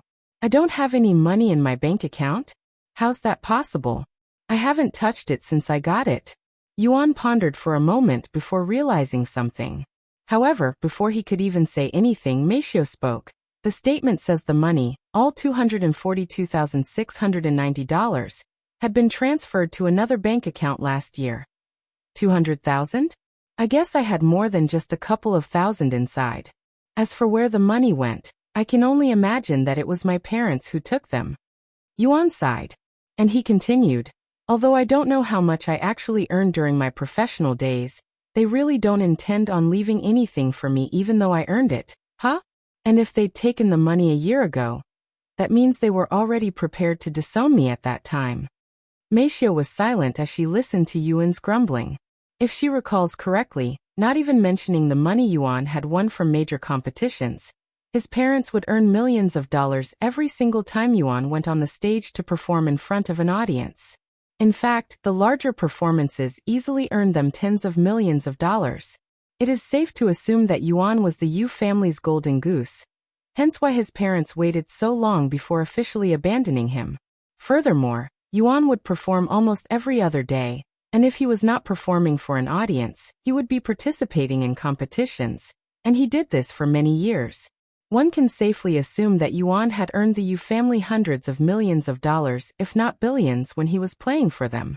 However, despite everything he's done and given them, the Yu family discarded him when they deemed him useless, and even worse, they were shameless enough to take what little he had left, leaving him with literally nothing. Perhaps this is why they even adopted me in the first place, because they can dispose of me whenever they feel like it since I'm not their real son. Yuan sighed inwardly. Visit light/no/vel/p/ub.com for the best novel reading experience. Anyway, since my parents have access to that account, I cannot use it anymore. I will need a new bank account. But how do I open one? Yuan asked a moment later. We can ask the young lady once she's done with the game, Meixiu suggested. Okay. Thus, Yuan returned to cultivating whilst Meixiu went to clean the house even though it was already pretty clean. Many hours later, Yu Rou finally arrived at Red Pearl City with Feng Yuxiang. Thank you, Feng Feng. Yu Rou said to her as they landed in front of the city entrance, shocking the pedestrians and guards there. Don't even mention it. Feng Yuxiang said, and she continued. Anyway, I will return to the young master's side now. But before I leave. Feng Yuxiang reached into her spatial ring and retrieved a small red pouch before handing it to Yu Rou. Take this. If you're ever in danger, just use the life-saving treasures inside. This content is taken from light//novel/pub/com. You don't have to. Yu Rou hesitated to accept such precious treasures for free. It's okay. The young master cares for you very much, and he will be sad if anything happens to you. After a moment of silence, Yu Rou reluctantly accepted the treasures. Thank you, Feng Feng. I'll definitely repay you in the future. Feng Yuxiang nodded before flying away, making her way back to the Dragon Essence Temple. Young Master's sister. She doesn't share the same bloodline as the young master. Feng Yuxiang thought to herself as she soared in the sky. After spending a few hours with Yu Rou, Feng Yuxiang couldn't help but probe Yu Rou's body with her spiritual energy, And to her surprise, she noticed that Yu Rou and Yuan belonged to a different bloodline. Even without tasting Yu Rou's blood, as a phoenix and a divine beast, she has the ability to examine one's bloodline just by being in close contact with them. And while she was curious about their real relationship, Feng Yuxiang didn't dare to probe too deeply into their business. No wonder why the young master is extremely talented whilst his sister is somewhat lacking. So they weren't related in the first place. Feng Yuxiang thought to herself. While Yuan's presence radiated with overwhelming talents, Yu Rou, on the other hand, was only above average compared to the cultivators of this world. At least that's how she appeared in Feng Yuxiang's eyes, which didn't make sense at first. But if they were not real siblings, that explained their disparity. Visit lightnov.com for a better experience. After arriving at Red Pearl City, Yu Rou logged off the game to let Xia Jingyi know. Jingyi, I have arrived at Red Pearl City. Yu Rou said to her over the phone. What? Already? That's super quick. How did you do it? Xia Jingyi's surprised voice resounded shortly later. Let's just say I had a little assistance from a friend. Yu Rou chuckled. Anyways, it's already late, and we have school tomorrow, so let's play next weekend. Okay, Xia Jingyi quickly said. After hanging up the phone, Yu Rou went to knock on Yuan's door. Brother Tian, I have arrived at my destination, and Feng Feng is returning to your side now, she said to him. That's good, Yuan said. Visit /life///novelpub.com for the best novel reading experience. I'm going to prepare your dinner now, Yu Rou said. Wait for a second, Yu Rou. Before you go, I have something to tell you. What's the matter? Yu Rou asked. Well, it's about my bank account. It's completely empty, Yuan said in a sighing voice. What? Yu Rou stared at him with wide eyes. Yuan then explained the situation to her. After learning the situation, Yu Rou was greatly shocked, even disgusted by her parents' actions. How could they do something like this, much less to their own son? That's your money. Something you earned. They have no right to take it from you. And to think they did it last year. Completely shameless and disgusting, Yu Rou exclaimed, immediately feeling enraged.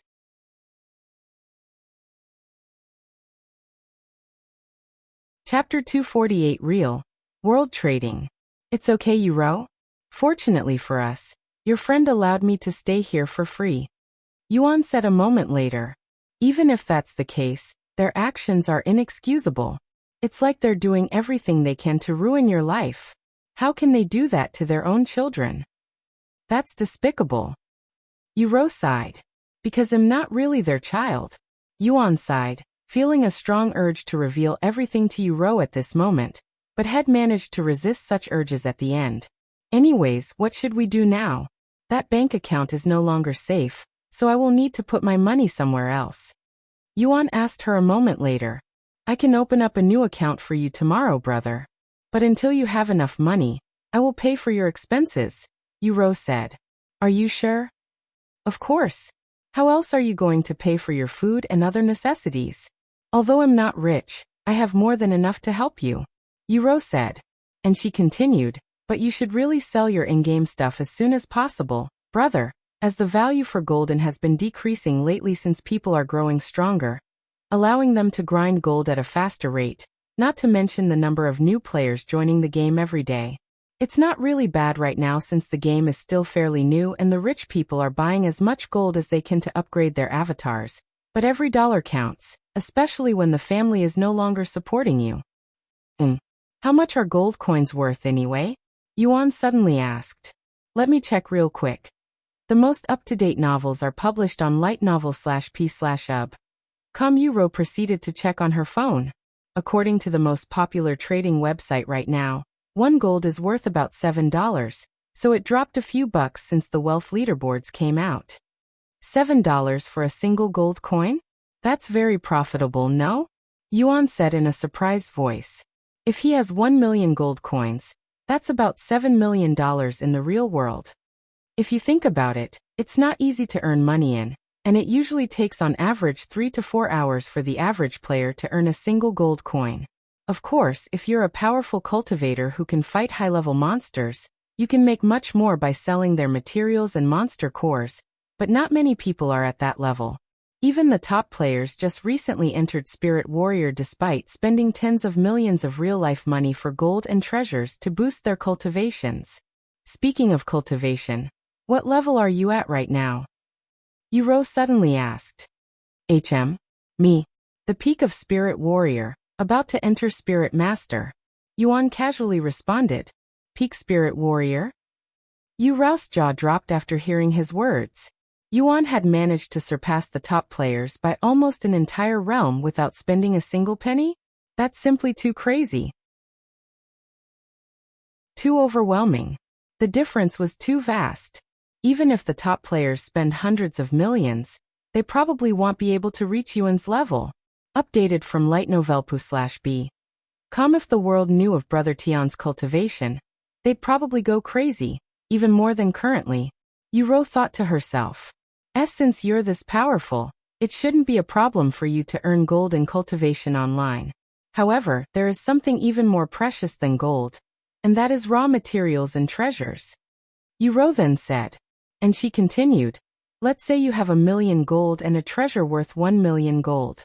If you sold the gold coins, you'll only get 7 million. However, if you sell the treasure, people will definitely pay more, at least 30% more. After all, treasures are more unique than gold, so it's always better to sell resources and treasures. How much would a divine grade treasure sell for? Yuan suddenly asked. Divine grade? Do you intend on selling a treasure at that grade? Yu Rou looked at him with a surprised expression. Yes. I obtained this divine grade zither after winning the competition, but I don't really need it, as I already have another zither. Yuan said. A divine grade instrument. The families with a music background will go crazy for that. But I'm not sure about the price since nobody has sold anything even close to this grade before. What's the most expensive item that has been sold thus far? Xiao Hua sold a heaven grade with peak quality to an auction house for over 30 million gold coins before. Yuan said. 30 million gold coins? That must be when you unlocked the wealth leaderboards.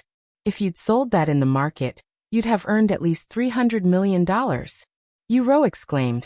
New novel chapters are published on /light/novelpub. Well, yeah, but I don't really consider that my money since it was Xiao Hua's treasure that was sold, Yuan said. If you sell the divine grade zither, you can easily get $500 million, Brother Tian. That's more than enough to support yourself for many years. Are you going to sell it? Yu Rou asked him. Yes. I plan on selling it. But how do I go about selling something so precious? Indeed, you cannot sell something that precious in an ordinary market. However, I know just the place for expensive treasures, the auction house. Yu Rou said. You can place the zither in an online auction house with a minimum starting price and the highest bidder gets to buy it. How will the trade work? Do I give them the treasure before or after they pay? Either way, this doesn't seem safe. Yuan said. After all, what if the buyer just logs off the game after receiving the item without paying? How can you chase the scammer, much less get your items back? Wait for them to log back on and kill them? Don't worry, brother. Although it's not perfect, there's a system in place for that. Yu Rou said, and she proceeded to explain to him about the system in more detail.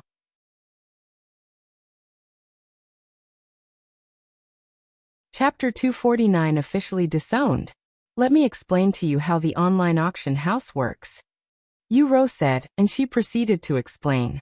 First, a seller will list the item in the auction house, and if the item exceeds a certain price threshold, a staff member from the website must verify the item before the treasure is allowed to be auctioned. Once the treasure is verified in-game by a staff member, and the auction begins, verified accounts will be allowed to bid on the item. At the end of the auction, the player with the highest bid will deposit the money on the website, which cannot be touched until the transaction is completed or cancelled.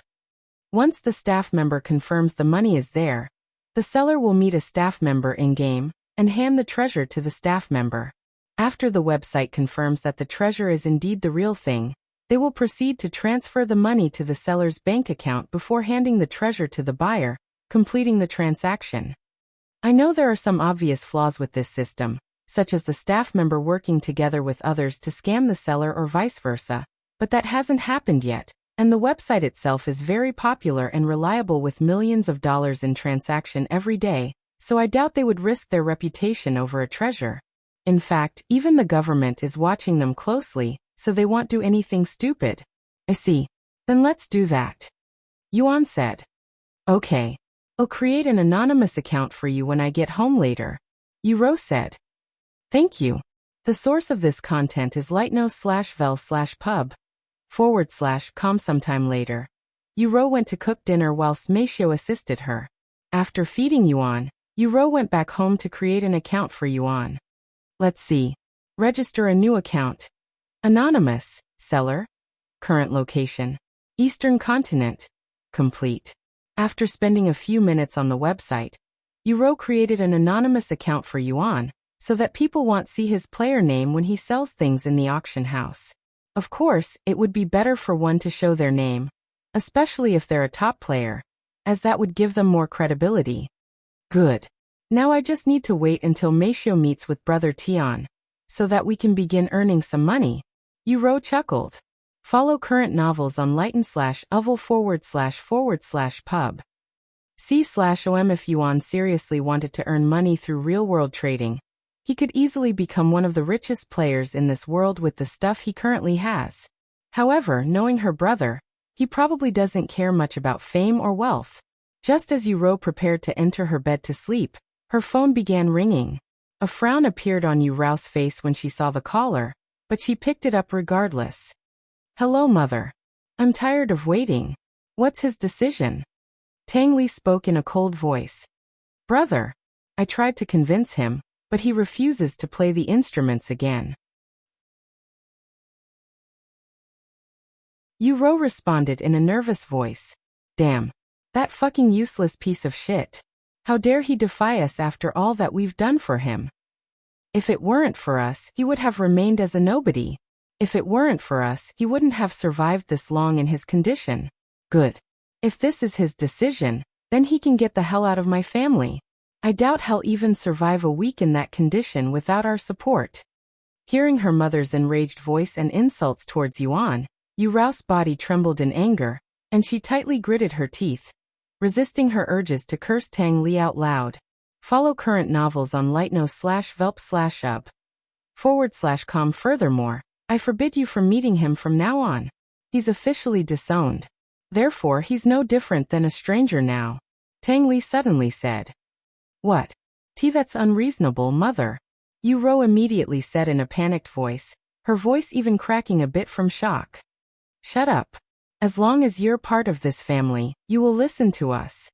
Unless you want to follow in your brother's footsteps and leave the family, don't you dare talk back to your parents. Do you understand me? Yu Rou wanted to rebel at that moment and follow Yuan's decision by leaving the family. However, she ultimately resisted her impulses.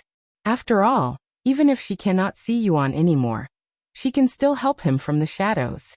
However, if she left the family, she will no longer be able to help Yuan in case of emergencies. Furthermore, she's still a minor who has to attend school. It was unrealistic and irresponsible for someone like her to suddenly leave the family. Well, I don't think I heard your answer, Yu Rou. Tang Li's voice resounded again. I understand, mother. I will no longer see Brother Tian. Yu Rou responded in a pained voice, as she never thought that she would one day utter such words. I don't want to hear that useless thing's name anymore, either. The most up-to-date novels are published on lightnovelpub/c/om. Sometime later, Tang Li closed the connection. After hanging up, Yu Rou tossed her phone on the bed before burying her face in the pillow and bawling her eyes out until she cried herself to sleep a few hours later, soaking the pillow with her tears. Early in the morning, Yu Rou woke up before sunrise as usual. Since she has been waking up at the same time almost every day for the past few years to take care of Yuan, her body would instinctively wake up. However, after remembering that Yuan was no longer part of the family, Yu Rou closed her eyes and went back to sleep, but to nobody's surprise, she was unable to go back to sleep. I'm sorry, brother, for being so powerless. She mumbled in a dispirited voice. Once it was time for school, Despite having no motivation or energy to leave the bed, Yu Rou struggled with herself until she was in the car. Sometime later, Yu Rou went to pick up Meixiu at the apartment. Did something happen, young lady? Your eyes are red, and you look exhausted. Did you not sleep last night? Meixiu asked her in a worried tone after seeing her messy appearance. New novel chapters are published on lig/novelpub/com. I'll explain everything later. Yu Rou sighed.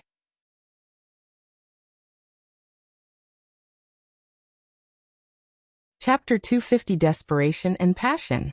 After struggling to pay attention and stay awake in her classes, Yu Rou managed to endure until lunchtime. Sister Rou, did something happen to you? I noticed that you were dozing off during class. This is unprecedented. Xia Jingyi asked her after they sat down for lunch. It's a long story. Yu Rou sighed. If you don't want to say it. No, I'll tell you since you're somewhat related now.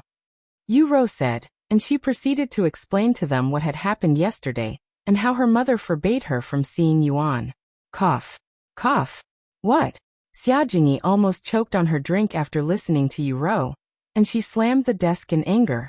How can she do that to you and your brother, her own children? I have never seen such despicable people before. I'm sorry for yelling at your parents, Sister Rou, but I just can't remain calm after hearing what they did. Xia Jingyi said. Don't worry about it, Xia Jingyi. I also feel that what my parents did is unforgivable. However, there's nothing I can do, and it's not like I could just leave the family. If I was even half as talented as Brother Tian, perhaps I would have some saying in the family, but alas, that's not the case. Yu Rou sighed. While it's true that Yuan could support both of them if he begins real-world trading, there are things in this world that cannot be solved even with money. Furthermore, she doesn't intend on letting Yuan take care of her forever. If anything, it should be the other way around. She should be taking care of him. However, she can't do that if she leaves the family, and the biggest problem is that she's still a minor, whilst Yuan is considered an adult. This content is taken from /lightnof//lpub. See/om. What are you going to do now, Sister Rou? Xia Jingyi asked her a moment later. I honestly don't know, but we can only continue with our plans and see how it goes. If things don't work out, we will think of something else. Yu Rou said. If you need anything, just let me know, Sister Rou. I'll do my best to support you and your brother. Xia Jingyi said. Thank you, Jingyi. Yu Rou said to her with a sweet smile. What should I do, young lady? If the masters find out that I'm helping the young master, there's a good chance they'll also force me to stop. Meixiu suddenly said.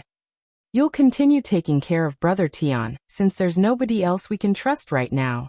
I'll try my best to keep your business a secret. If my parents find out. Once again, well, think of something. Yu Rou said to her. I understand, young lady.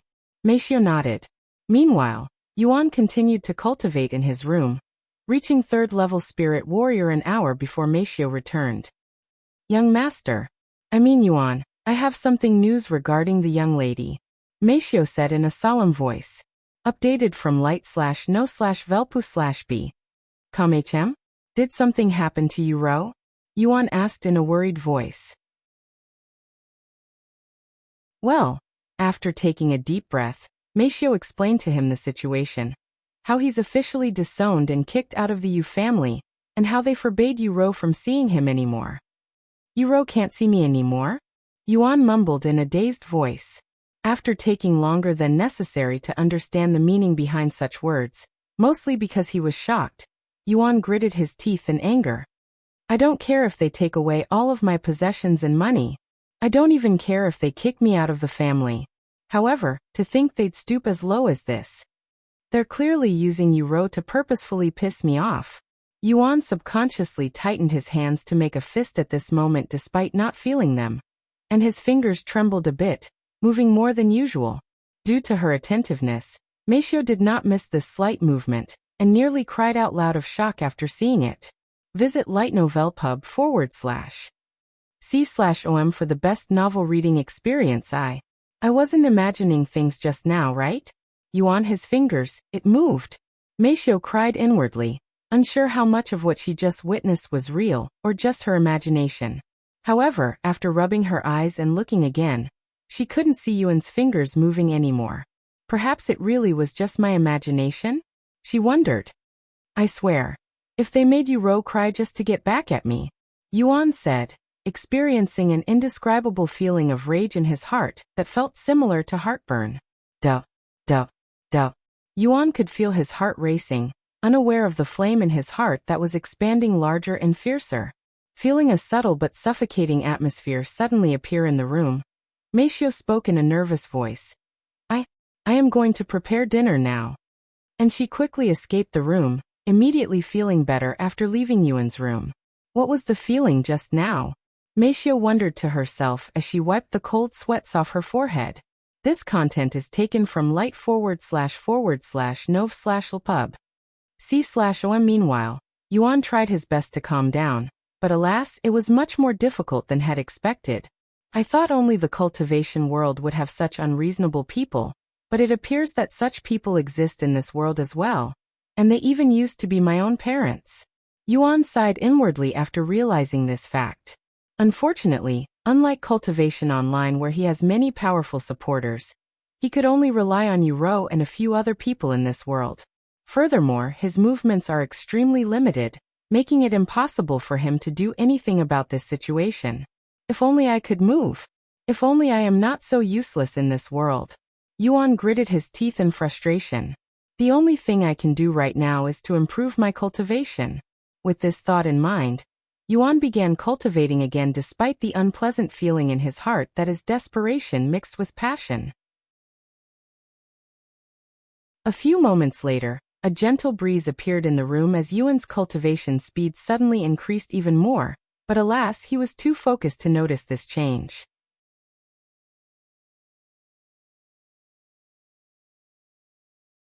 Chapter 251 Soul Techniques.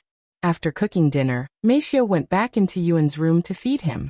However, she was a little bit nervous to enter his room at first, fearing that uncomfortable atmosphere that still lingered in her body. Yuan stopped cultivating the moment he noticed Meixiu standing in front of his room. Sometime later, Meixiu began feeding Yuan 3 bowls of soup. After Yuan gobbled down all 3 bowls of soup with ease, Meixiu gently wiped his lips with a wet towel. Allow me to wipe your body now, said Meixiu in a somewhat shaky voice. Okay. Meixiu proceeded to unbutton Yuan's customized pajamas and began wiping his body down with a warm wet towel. His body, it's even more refined and muscular than last time. Just how does his body work? Meixiu wondered to herself as she wiped every nook and cranny of his body before moving to the lower areas. Meixiu swallowed nervously as she carefully wiped his lower body, trying her best to avoid another accident like last time. A few minutes later, Meixiu buttoned his clothes back up before leaving the room to clean up. New novel chapters are published on //l/itno/velpub.com. Meanwhile, Yuan returned to cultivating.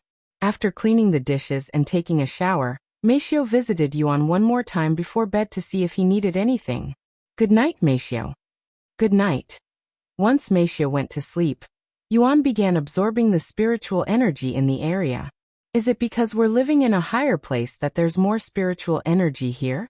Yuan wondered to himself as he realized that compared to his old home, the spiritual energy in this place was more abundant.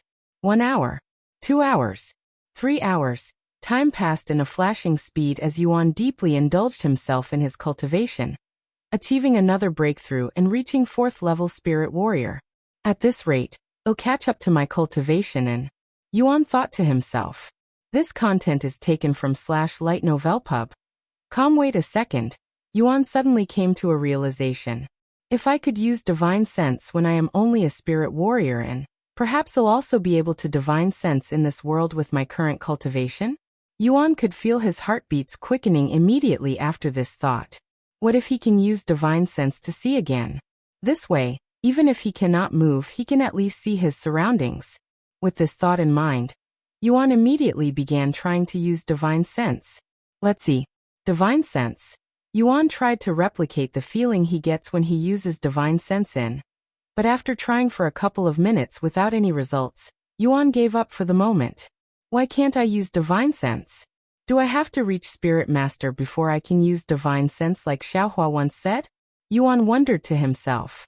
The most up-to-date novels are published on Light Novel Pub. C///OM just like how he couldn't immediately break through to Spirit Warrior from Spirit Apprentice without enlightenment like he had in the game. Perhaps he can't use divine sense until he's a Spirit Master either. Or maybe I'm just not used to divine sense enough to use it in the real world. I should practice in Cultivation online after breakfast and try again later. Meixiu woke up early in the morning to prepare breakfast. After feeding Yuan, she went to school with Yu Rou whilst Yuan went into Cultivation online to practice his divine sense. Xiaohua, are there any tricks to learning divine sense? Yuan decided to ask the expert before doing anything. Unfortunately, just like enlightenment, divine sense is something one naturally learns when they reach Spirit Master. Of course, there are geniuses who learn divine sense before that like Brother Yuan.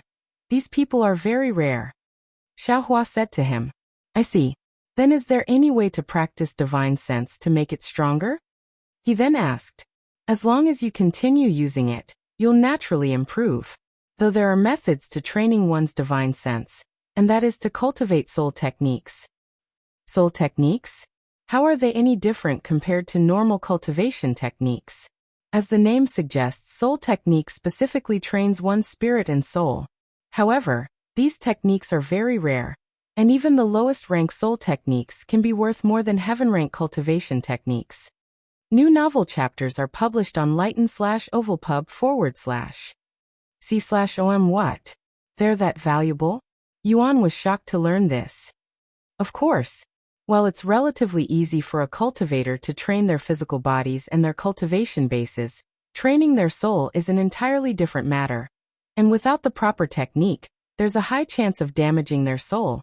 A risk no sane cultivator would dare to risk since a damaged soul usually means instant death with no chance of reincarnation. Xiaorou said. And she continued. Training one's soul is a very delicate matter that requires extreme care and attention, as a single mistake could cost even an immortal their entire life. Immortals and reincarnation? Do they really exist? Yuan couldn't help but ask. While immortals are definitely very real, reincarnation, on the other hand, there has been no solid evidence it exists. However, many if not most cultivators believe in reincarnation, said Xiaohua. I see.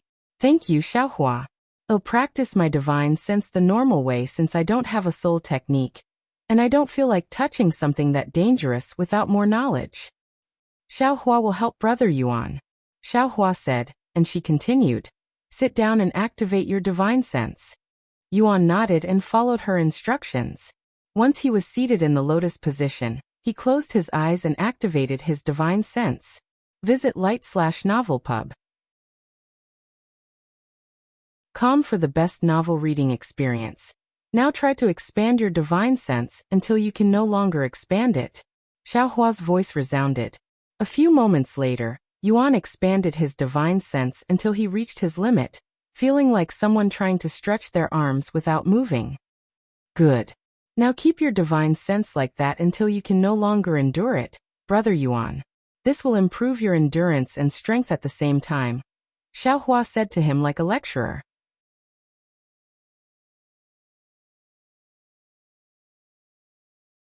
Chapter 252 A Bored Face. Yuan followed Xiaohua's instruction and kept his divine sense active, and as far out as he could manage until he could no longer keep it up due to exhaustion. It's really tiring trying to maintain divine sense. It's much more exhausting than using cultivation techniques. Yuan said afterward while panting. That's obvious, Brother Yuan, since using divine sense requires more than just your spiritual energy, as it uses your mental strength as well.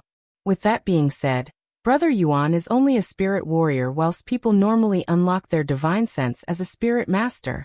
Compared to the others, Brother Yuan is already miles ahead. Yuan nodded his head and rested until he recovered his mental and spiritual energy before he began training his divine sense again, and he repeated this process for nearly the entire day. Just as Yuan prepared to log off, Feng Yuxiang returned to the house. I'm back, young master, Feng Yuxiang said. sounding like a family member after a long day at work.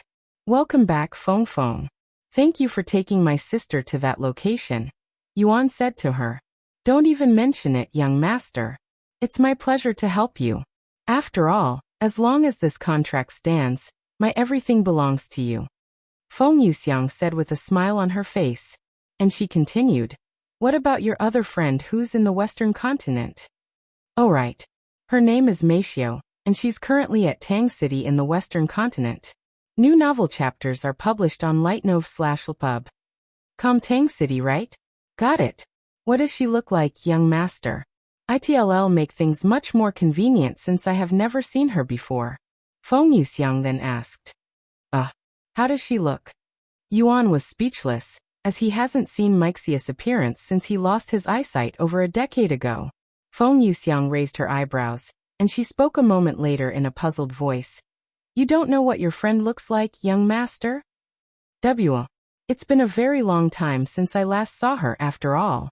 Yuan quickly thought of an excuse. Oh, I see. Then what do you remember about her? Feng Yuxiang then asked. Yuan closed his eyes to think, recalling Meixiu's features when she was young. She has this naturally bored-looking face, or more precisely, she always looks bored, almost like nothing in this world could entertain her. I think you'll immediately notice her since she really stands out. Yuan said as he recalled Meixiu's face. I see. Feng Yuxiang nodded with a somewhat dazed expression on her face, as she didn't expect such an awkward description. For more, visit lightnovel/pub/com. She will be at the city entrance waiting for you. Yuan suddenly said. The entrance, right? I understand. I'll see you in a few days, young master. Stay safe. Feng Yuxiang said to him before turning around and leaving the house again. Whoosh! Two large and majestic flaming wings appeared behind Feng Yuxiang's back.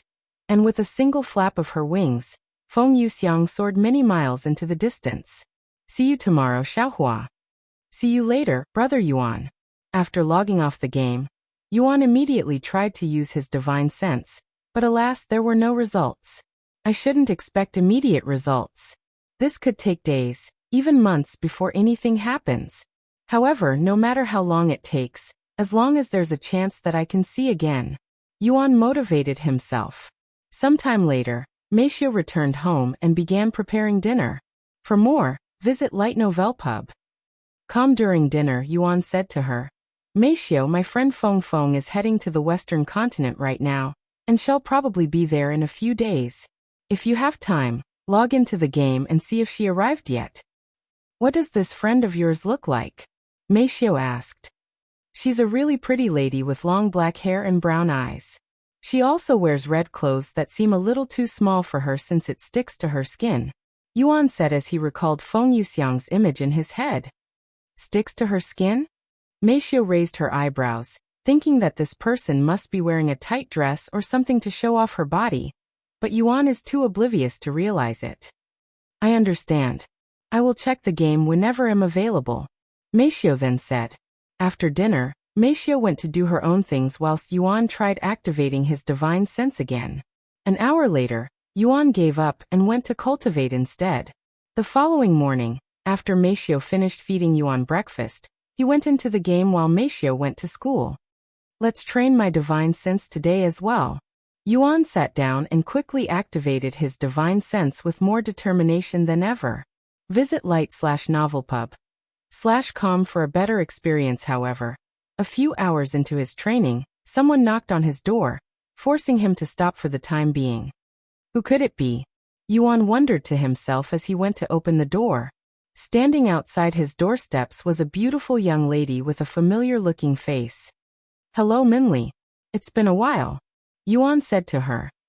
Hello, disciple Yuan. I hope I'm not bothering you. Minli greeted him back. No, you're fine. Do you need something? Yuan then asked. Minli shook her head and said, Nothing really. I heard about what happened recently and how you defeated the third strongest outer court disciple, taking his place in the power ranking. Congratulations.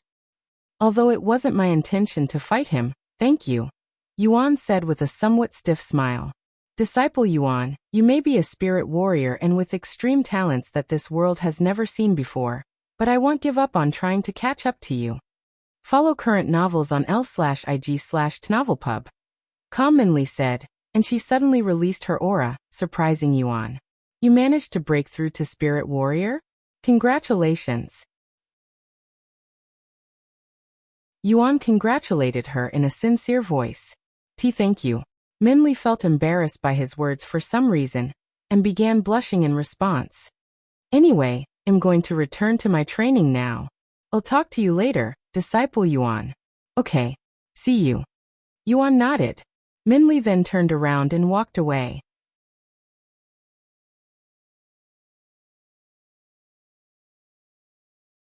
Chapter 253 Inner Court Disciple Examination. After Minli left, Yuan went back inside his house and returned to training his divine sense. However, not even an hour later, he could hear the door being knocked on again. Who is it this time? Yuan mumbled as he went to open the door. Are you Disciple Yuan? A middle-aged woman wearing sect elder robes stood outside his door this time. Yes, I am. Yuan nodded. I am here to notify you that the Inner Court Disciple Examination will begin tomorrow morning, and you must be present at Jade Peak before sunrise or you'll automatically fail. Do you have any questions for me? Jade Peak before sunrise, right? I will be there. Thank you, Yuan said to the sect elder. The sect elder left the place shortly later. After leaving Yuan's place, the sect elder sighed to herself. This is my first time notifying a disciple in such a manner. What am I? Some kind of messenger? However, this is an order from a high-ranking elder, so I have no choice but to do it. Yuan returned to his room afterward and he mumbled. Inner court disciple, huh? I kind of want to experience life as an outer court disciple some more, but I don't really know if there's anything else I can do as an outer court disciple that an inner court disciple cannot do. The source of this content is lightno/ve/lpub. Calm brother Yuan is an abnormal existence. Even though you have the title of an outer court disciple, you don't really get treated like one, and you're already too powerful to experience the struggle that other outer court disciples must endure. Xiaohua said to him. Is that so? But there's nothing I can do about that. What a pity. Yuan sighed. Once brother Yuan travels to the upper heavens where there are more geniuses, you might be able to experience the struggle some people go through, or not. Since I highly doubt someone as talented as brother Yuan would struggle in anything that's related to cultivation. Anyways, I'll participate in this examination and become an inner court disciple tomorrow. For now, let's continue focusing on training my divine sense. Thus, Yuan returned to his training. Once the sun began setting, Yuan logged off the game and waited for Meixiu to return. Of course, he tried to activate his divine sense again but to no avail. After dinner, he said to her, Meixiu, I'm going to stay in the game tonight since there will be an event early tomorrow morning, and I don't want to wake you up earlier than you already do. It's fine. I don't mind. Your health is more important to me. When do you need to enter the game? Meixiu asked him. Are you sure? I can just stay in the game. It's not my first time doing this anyways. Of course, Yu Rou approved of this as well. New novel chapters are published on l/i/knovel/pub/com, if the young lady also allowed it then. Meixiu said. Then she continued after a brief pause. What about breakfast? You'll miss breakfast at this rate. It's only one meal, it'll be fine. Furthermore, it'll be in the game, so I won't really feel any hunger. I understand. Then good night, Yuan. Good night. After Yuan went inside the game, Meixiu went to do her own things before falling asleep. Inside the game, Yuan proceeded to spend the entire night training his divine sense. Brother Yuan, your divine sense's range has increased by almost a dozen meters since you began training. At this rate, it won't be long before you surpass me, brother Yuan. Xiaohua said. You're exaggerating, Xiaohua. It'll take me years before I can catch up to you. Yuan sighed. Xiaohua looked at Yuan and blinked her eyes in a dazed manner. Follow current novels on lig/tnovelpub.com if Yuan had managed to reach the peak of Spirit Warrior in just a few weeks as a mortal who has never cultivated before. One can only imagine what he could achieve in a few years. Perhaps he might even ascend to the highest heaven and stand at the peak of this universe. Xiaohua suddenly turned to look at the window and said, "Brother Yuan, it's almost sunrise." "Oh right. I almost forgot. Thank you for reminding me, Xiaohua." Once Xiaohua entered the necklace, Yuan made his way to the Jade Peak that was only a couple of minutes away if he ran. Meanwhile, at the Jade Peak, there were already over 100 outer court disciples gathered there, all of them preparing to take the inner court disciple examination. And just minutes before the sun fully rises, Yuan arrives at the Jade Peak, being the last person there.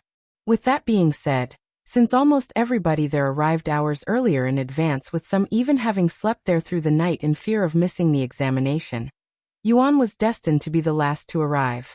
The other disciples there frowned when they saw Yuan arriving right before the deadline. In their eyes, it was because Yuan couldn't care enough about the examination, hence why he was acting so carefree. Che, why is someone like that participating in the examination? He's looking down on all of us with his carefree attitude. Right. Look at his casual-looking face. It's like he's taking a stroll in a park or something. New novel chapters are published on light/nov/lpub/com. Forget about him. People like that won't make it through half of the examination. In other words, he won't become an inner court disciple. Humph. I have engraved his face into my soul. Just wait until I become an inner court disciple. I'll be sure to teach him a lesson or two about his behavior. To these outer court disciples that have trained for years and endured countless trials to reach this point, becoming an inner court disciple is something profoundly significant and honorable, with the inner court disciple examination being the sacred path that will lead them to that position. And for someone to act so nonchalant in this sacred exam was a blasphemy, even a slap at their faces.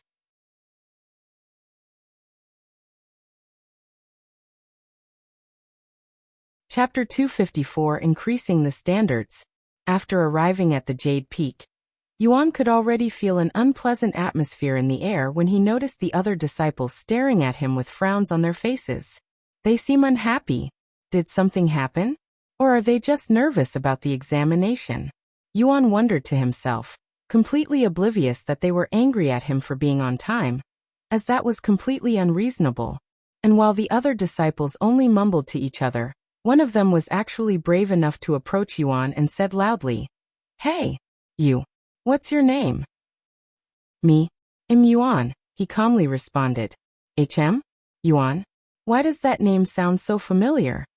The disciples there wondered when they heard Yuan's name. "Oh shit. He's that outer court disciple who defeated the Mad Tiger recently." One of them quickly realized and exclaimed in a surprised voice, shocking the other disciples. "What? He's the new disciple who took Mad Tiger's third place in the power ranking. No wonder why he dares to act so carefree in the inner court disciple examination." The outer disciples there immediately found Yuan's late arrival to be more understanding now and felt less offended. He's a new disciple who only recently joined the sect, right? Why is he participating in the inner court disciple examination already? Even the top geniuses in our sect usually wait half a year before they decide to become an inner court disciple. Maybe he's just that confident. Who knows? The source of this content is lightnovelp/ub/c/om. Even though he's defeated the Mad Tiger, you cannot become an inner court disciple with just raw strength, after all. While the disciples mumbled to each other, Yuan asked the disciple who spoke to him, "Do you need something from me?" And no. I just wanted to know the names of those who will be participating in the examination with me. I'm sorry if I bothered you. And good luck." The disciple acted very humbly after realizing that he was standing before the one who was said to have defeated the Mad Tiger without lifting a finger. "I see. Good luck to you too." Yuan nodded at the disciple, who quickly turned around and walked back into the crowd. A few seconds after Yuan gathered with the other disciples, the sect elder that went to Yuan's house to notify him of the examination appeared before them and said, "Hello, outer court disciples. I am Elder Tantai. Everybody here that is participating in the examination, follow me to the examination hall." Once Elder Tantai turned around and began walking, the disciples there followed her like a group of ducklings. Half an hour later, They arrived at the borders between the outer court and the inner court. That is the examination hall. It's where one comes out either as an inner court disciple or remains as an outer court disciple. Elder Tantai pointed at the massive stadium in the distance. A few minutes later, they arrived at the large entrance to this place. Updated from lightnovelpub.com. Once we walk through these doors, whether you become an inner court disciple or not today, you will not enter these doors again for another year. Elder Tantai said. If they become an inner court disciple, even if they are a cultivation genius, it will take them more than 1 year to even qualify to take the examination to become a core disciple. As for those who fail to become an inner court disciple today, they will have to wait another year before they can try the examination again. Elder Tantai opened the door and walked inside. Sometime later, they arrived inside the stadium that was shaped like a football field in the modern world. It was a vast and spacious 1-mile-long field inside with a couple of gates towards the end. Once they were at the center of this field, Elder Tantai said, "For the examination, you will have to pass 3 tests." And she continued, "For the first test, we will test your endurance by lighting an incense that has poisonous properties, and you must protect yourself with your spiritual energy until the incense is completely burned. Don't worry if you're infected by the poison, as we have antidotes prepared. For the second test, we will test your combat prowess with a training puppet. Use your strongest and most experienced martial skill on it. Lastly, we will have you fight against a real magical beast at the peak of Spirit Apprentice. Of course, you must defeat it in order to pass. Does anyone have any questions before we begin?" Elder Tantai then asked. For more, visit lightnovelpub.com. What kind of poison is it, Elder? Someone raised his hands and asked. Poison from a weeping serpent, said Elder Tantai without hesitation. What? The weeping serpent? The disciples were shocked when they heard this name, and some of them even began shaking in fear.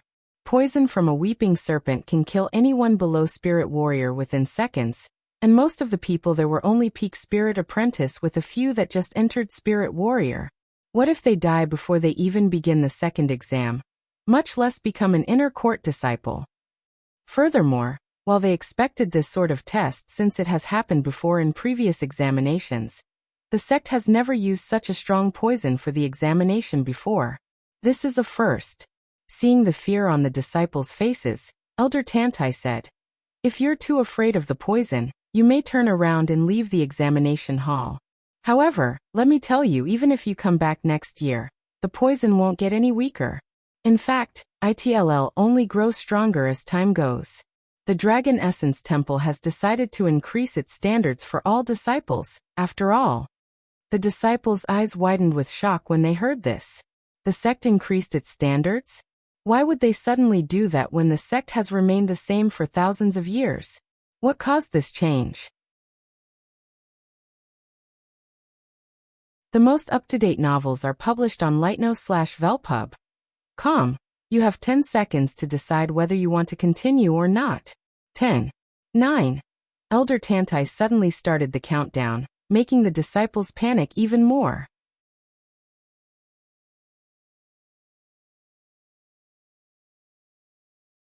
Chapter 255 Special Training Puppet. 3, 2, 1. After 10 seconds, to Elder Tantai's surprise, none of the disciples decided to leave the examination. Now then, let's continue with the examination, shall we? Elder Tantai placed a foot-long purple-colored incense stick into the ground and said, "I want everybody to sit around the incense stick." The disciples followed her instruction, and a few moments later, all 121 disciples sat around the incense stick. The exam will officially begin once I light the incense stick. If you're poisoned, I will immediately apply the antidote, but you will automatically fail the examination. The disciples swallowed nervously, and they watched as Elder Tantai lit the incense stick. Once the incense stick was lit, purple smoke began to fill the area quickly, but Elder Tantai remained standing directly beside the poisonous incense stick without a care in the world. Meanwhile, the disciples quickly began releasing their spiritual energy, covering their body with it so that the poisonous smoke won't be able to touch them. Of course, it required tremendous effort and a lot of stamina to maintain this state. and the disciples could feel their spiritual energy depleting at a rapid rate. As for Yuan, since he was a peak spirit warrior, he had plenty of spiritual energy to spare, and compared to the other disciples, he only needed to expend some of his spiritual energy to block the poison since his spiritual energy was much more powerful. Follow current novels on l/itnovelp/ub. Calm brother Yuan, you don't even need to use any spiritual energy to defend against poison at this level. Xiaohua's voice suddenly resounded in his head. Furthermore, with Brother Yuan's ability to resist poison, something that had obtained from consuming the demonic spider's monster core, the weeping serpent's poison won't have any effect on you. Really? Let me try it. Trusting Xiaohua's words, Yuan stopped cultivating and covering his body with spiritual energy, allowing the purple smoke to engulf his body. Xiaohua's right. I don't feel any different. Yuan was pleasantly surprised by this. However, when the sect elder saw this, she immediately retrieved a brown pill and tossed it at Yuan. Eat it quickly or you'll die. Elder Tantai thought Yuan had already exhausted his cultivation and was exposed to the poison. Yuan subconsciously caught the brown pill, but he didn't eat it and instead said to her, "But I'm fine." What? Elder Tantai's eyes widened with surprise after hearing Yuan's word, and upon closer inspection, Yuan didn't appear to be struggling at all. Visit Lighten/Ovalpub. See/OM for a better experience. What is going on? She asked herself. Yuan was clearly exposed to the weeping serpent's poison, but for some reason, he was completely fine. Does he have a unique physique that protects him from poison? Elder Tantai could only think of this logical explanation to Yuan's situation. However, if that was the case, why didn't he do it early to save some spiritual energy? Elder Tantai decided to not think too deeply about this as long as Yuan was fine. Keep the pill just in case you feel any symptoms. If you feel unpleasant or sick even the slightest at any moment, consume that pill immediately or you will really die, she then said to him. I understand. Yuan nodded his head and proceeded to sit there with a calm atmosphere around him. Despite listening to their puzzling conversation, the other disciples did not stop focusing on protecting themselves, fearing that if they lose focus for even a second that they might fail the exam. 15 minutes later, the incense stick only burned halfway to the end, and over half of the disciples there were already soaked in sweat, looking like they could barely hold on. New novel chapters are published on light/novelpub//. Elder Tantai took note of the disciples who she believes will fail soon and prepared the antidote in advance.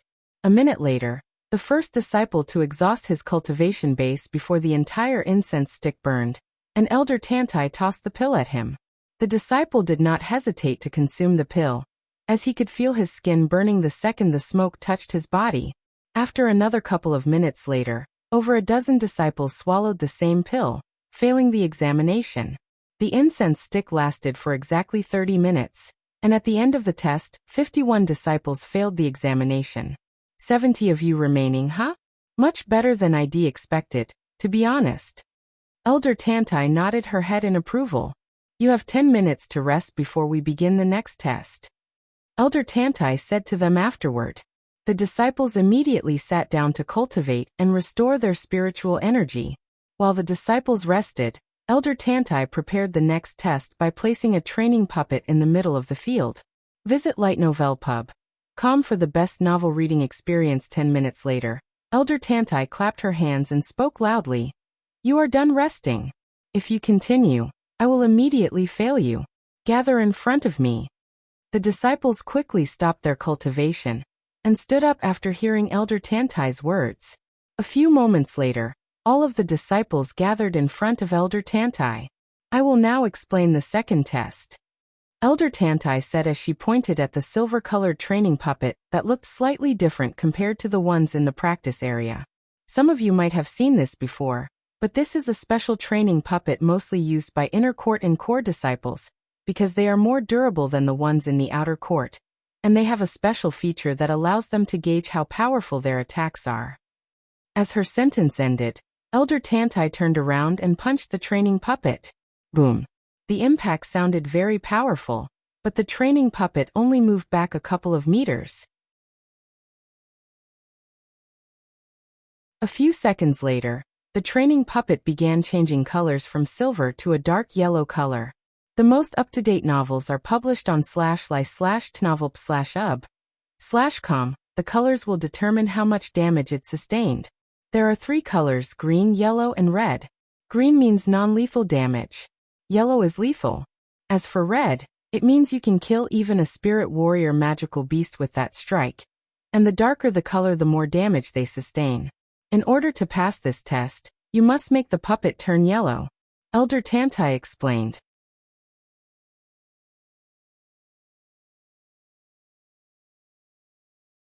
Chapter 256 exploded into many pieces. Oh, one more thing. You are not allowed to use your own weapon in this test. Elder Tantai added, and she pointed to the weapon rack not far in the distance and continued. Use one of those. Are there any questions? One of the disciples there raised his hand and said, we can use any technique we want, right? Elder Tantai nodded. That's right. Sometime later, after the questions, Elder Tantai said, if you wish to challenge the training puppet, step forward. A few seconds after Elder Tantai's words, a disciple at the Peak Spirit Apprentice stepped forward and spoke loudly, I will go first. He then went to pick up a spear from the weapon rack, before coming back and approaching the training puppet.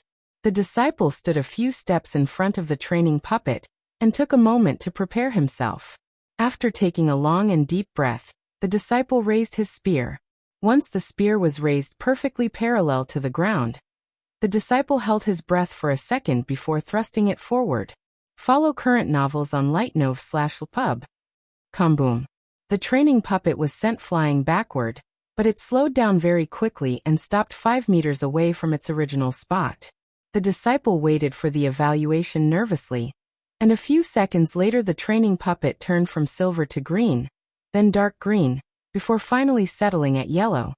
You passed. Elder Tantai said. Yes. The disciple shouted in excitement before returning the spear in the weapons rack. A few minutes later, another disciple stood before the training puppet that had returned to its original spot with a different weapon in his hand, a sword. Ha. The disciple slashed the sword in his hand, creating a powerful strike that made the training puppet fall to its knees. Once it stood up again, the colors began changing. This content is taken from Light Novel Pub. C/OM light green, dark green, light yellow. You passed. Elder Tantai said once the color stopped at light yellow. The next disciple went, but he didn't pick up a weapon and stood before the training puppet with his bare fists. Mountain-shattering fist strike. The disciple threw a punch with immense force at the training puppet, sending it flying many meters away.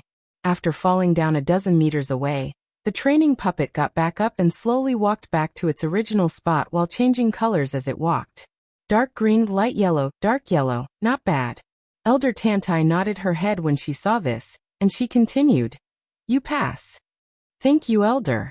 The disciple bowed to her before standing with the other 2 who had passed before him. For more, visit Light Novel Pub /com. The disciples continued to challenge the training puppet one by one, and in less than an hour, over half of the disciples used their turn. Light yellow pass. Light yellow pass. Dark green fail. Dark green fail. Light yellow pass. Out of the 30-something disciples that challenged the training puppet, only 2/3 of them had managed to pass the test by scoring a yellow color. However, nobody there has managed to make the training puppet turn red. A few more tries later, a disciple with a first-level Spirit Warrior Cultivation base has finally managed to hit the training puppet hard enough for it to turn light red. Heavens! What a powerful martial skill. I could feel the impact even from here. I don't even dare to imagine what it must feel like to get struck by such a powerful blow. This content is taken from Light Novel Pub. /com. The disciples were shocked by this young man who was wielding a great sword in his hands. I recognize that martial skill. It's the relentless force, an earth-rank martial skill. No wonder why it was so powerful. To think had trained an earth-rank technique to such a high level. What astounding talents and display. Elder Tantai clapped afterward, and she spoke in a praising voice. Great. It's been a while since a disciple has managed to hit a red color during the examination. In fact, the last time someone managed to hit red was almost a year ago. Thank you, Elder, for your praises. Sometime later, once everyone else went, it was only Yuan who hadn't gone. That's Disciple Yuan who defeated the Mad Tiger. What color do you think he'll achieve? The disciples immediately started mumbling to each other while Yuan went to the weapons rack to pick his weapon.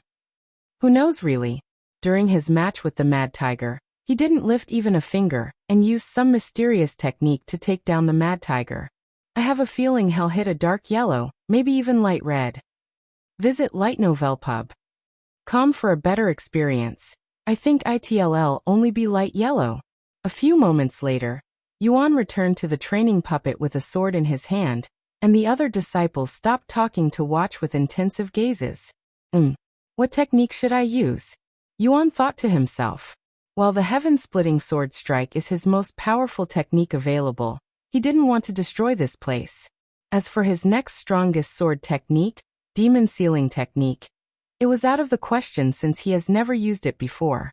Therefore, he could only use the bloody sword strike, his most used technique. After taking an offensive stance, Yuan took a deep breath.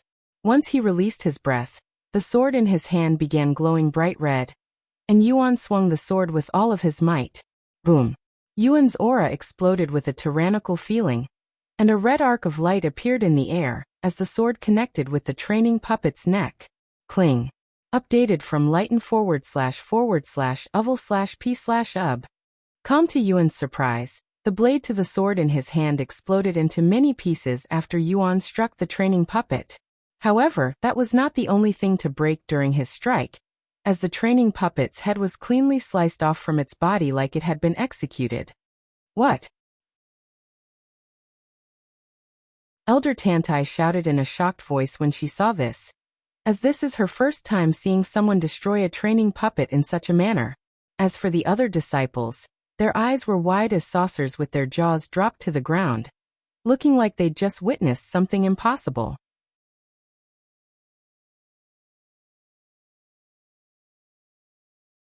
Chapter 257 Powerful Magical Beast. What in the name of heavens just happened? Am I imagining things, or did he just decapitate the special training puppet that even spirit warriors cannot destroy? One of the disciples there mumbled in a dazed voice as he stared at the silver head that had rolled a few meters away after being detached from its body. Meanwhile, the training puppet that Yuan had decapitated continued to function, turning colors. Light green, dark green, light yellow, dark yellow, light red, dark red black. To everybody's surprise, the special training puppet had suddenly turned black, a color they didn't know existed, much less seen before. Yuan looked at the broken sword in his grasp with a dazed expression on his face. He didn't expect the sword to break so easily. It felt like Head smashed a rock with an egg. However, to his surprise, Head still managed to decapitate the training puppet. Of course, it was the spiritual energy released from the sword that had sliced the training puppet's head cleanly off its body, as the sword was destroyed the moment it touched the puppet's tough body due to the immense force behind it. Sometime later, once she snapped out of her daze, Elder Tantai approached the training puppet to examine its damage with a perplexed look on her face, seemingly trying to figure out what the heck just happened. She then looked at Yuan's broken sword. I don't recognize the technique you just used. What rank is it? She then asked him. Follow current novels on lighten/ov/lpub. Com Earth rank, he calmly responded. Elder Tantai questioned her own existence after learning that Yuan had managed to decapitate a special training puppet with an Earth rank technique, while she can't even damage it with a technique of the same rank and a cultivation base of 7th level spirit warrior. Anyway, you passed, Elder Tantai said after a moment of silence. Even if she can't comprehend what just happened, she couldn't deny what was right before her eyes. Fortunately for her, Yuan was the last person to take the test, or she would have needed to find another special training puppet, which would have delayed the examination for at least 2 to 3 hours since nobody could have expected an outer court disciple destroying a special training puppet that even core disciples cannot destroy. As expected of the one who defeated the Mad Tiger without lifting a finger, if Head lifted his finger, perhaps that match would have ended up as a death match. The disciples there wholeheartedly believed that Wu Laohu had lucked out when Yuan decided to let him survive. Sometime later, Elder Tantai gathered the disciples again and said, "There are 24 of you left, and we will be heading to the final test where you must defeat a magical beast before you become an inner court disciple. If you have any questions, ask away. Visit lightnov.com/lpub. /com for the best novel reading experience." One of the disciples immediately raised his hand and asked, "What kind of magical beasts will we be fighting?" Elder Tantai then responded in a calm voice, "It's a powerful magical beast that is mostly found within the Jade Forest, the Jade Frog." The Jade Frog. The disciples expressed shock upon hearing this name. Jade frogs are incredibly hard to deal with since they have a large body and tough skin, and they like to jump around. A single mistake could lead to their bodies getting flattened. Meanwhile, Yuan tilted his head after hearing this familiar name. Jade Frog. Isn't this the first monster that I have fought in this game? The one that nearly gave me a heart attack, because I thought it turned Xiaohua's body into meat paste? Yuan remembered his encounter with the Jade Frog as though it was just yesterday, as that was his first combat experience in this world. Who would like to go first? Elder Tantai asked the disciples after answering all of their questions. "I'd like to go first." An eager voice immediately responded. The disciples turned to look at the voice, and to their surprise, Yuan had volunteered to go first. Updated from lightnovelpub.com. Sure, go ahead, Elder Tantai said, and she continued, "One of the gates at the end will open once the test begins, and you will have 15 minutes to defeat the Jade Frog or it's an automatic loss. And just like the previous test, you can only use the equipment provided to you." Yuan nodded his head before heading to the weapons rack to pick up another weapon. This time he chose a dagger, surprising the Elder Tantai and the other disciples with his choice. "Why's he using the dagger? I thought for sure he was going to use the sword again. Is he trying to show off or something?" This test is entirely different compared to the previous two tests. You need a lot of experience and knowledge to fight a magical beast, especially the Jade Frog that's well known for killing inexperienced cultivators who are not used to their attack patterns. Who knows? He's done nothing but surprise since the beginning. Maybe he'll do the same for this time as well. Sometime later, once Yuan was standing in the middle of the field with the other disciples standing all the way in the back, Elder Tantai shouted, "Release the magical beast!"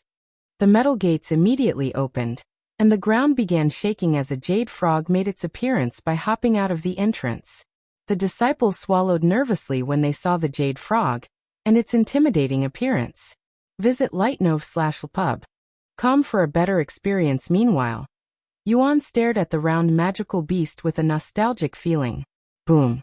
The Jade Frog stopped moving after it landed a few meters away from Yuan, and it proceeded to stare at Yuan and the others there as though it was analyzing them and their situation. In this stillness and silence, a movement was suddenly made, but it was not by the Jade Frog. Instead, it was Yuan who moved first, as Head suddenly tossed his dagger into the air.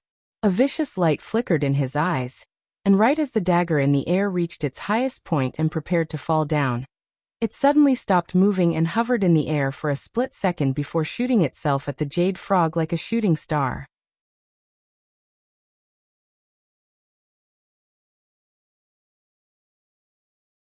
Chapter 258: Becoming an Inner Court Disciple.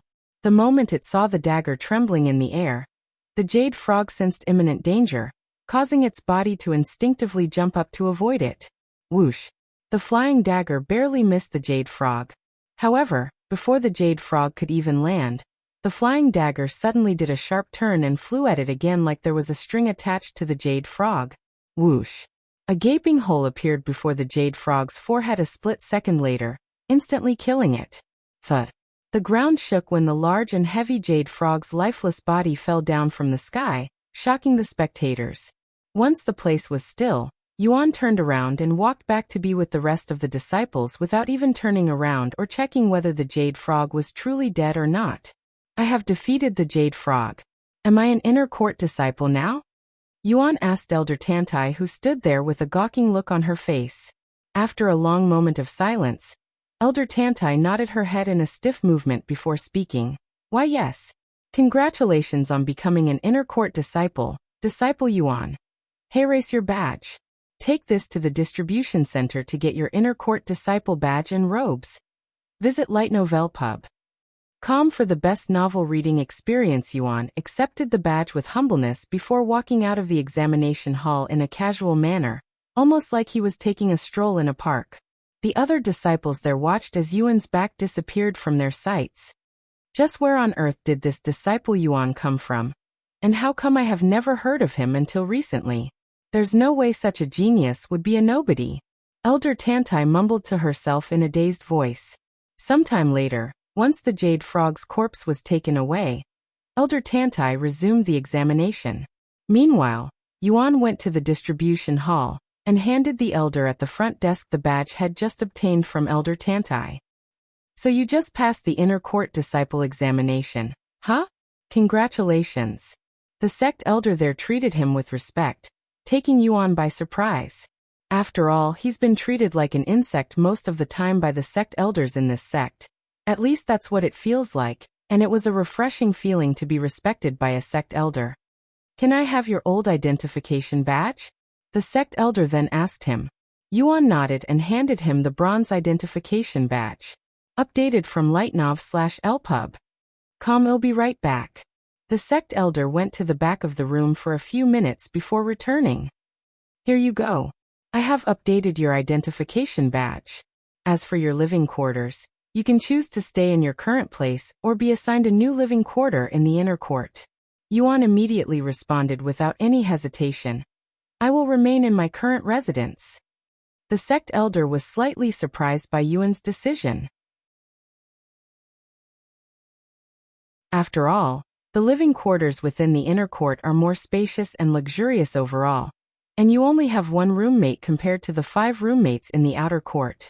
Any logical being would choose to live in the inner court. Perhaps he doesn't want to leave his friends?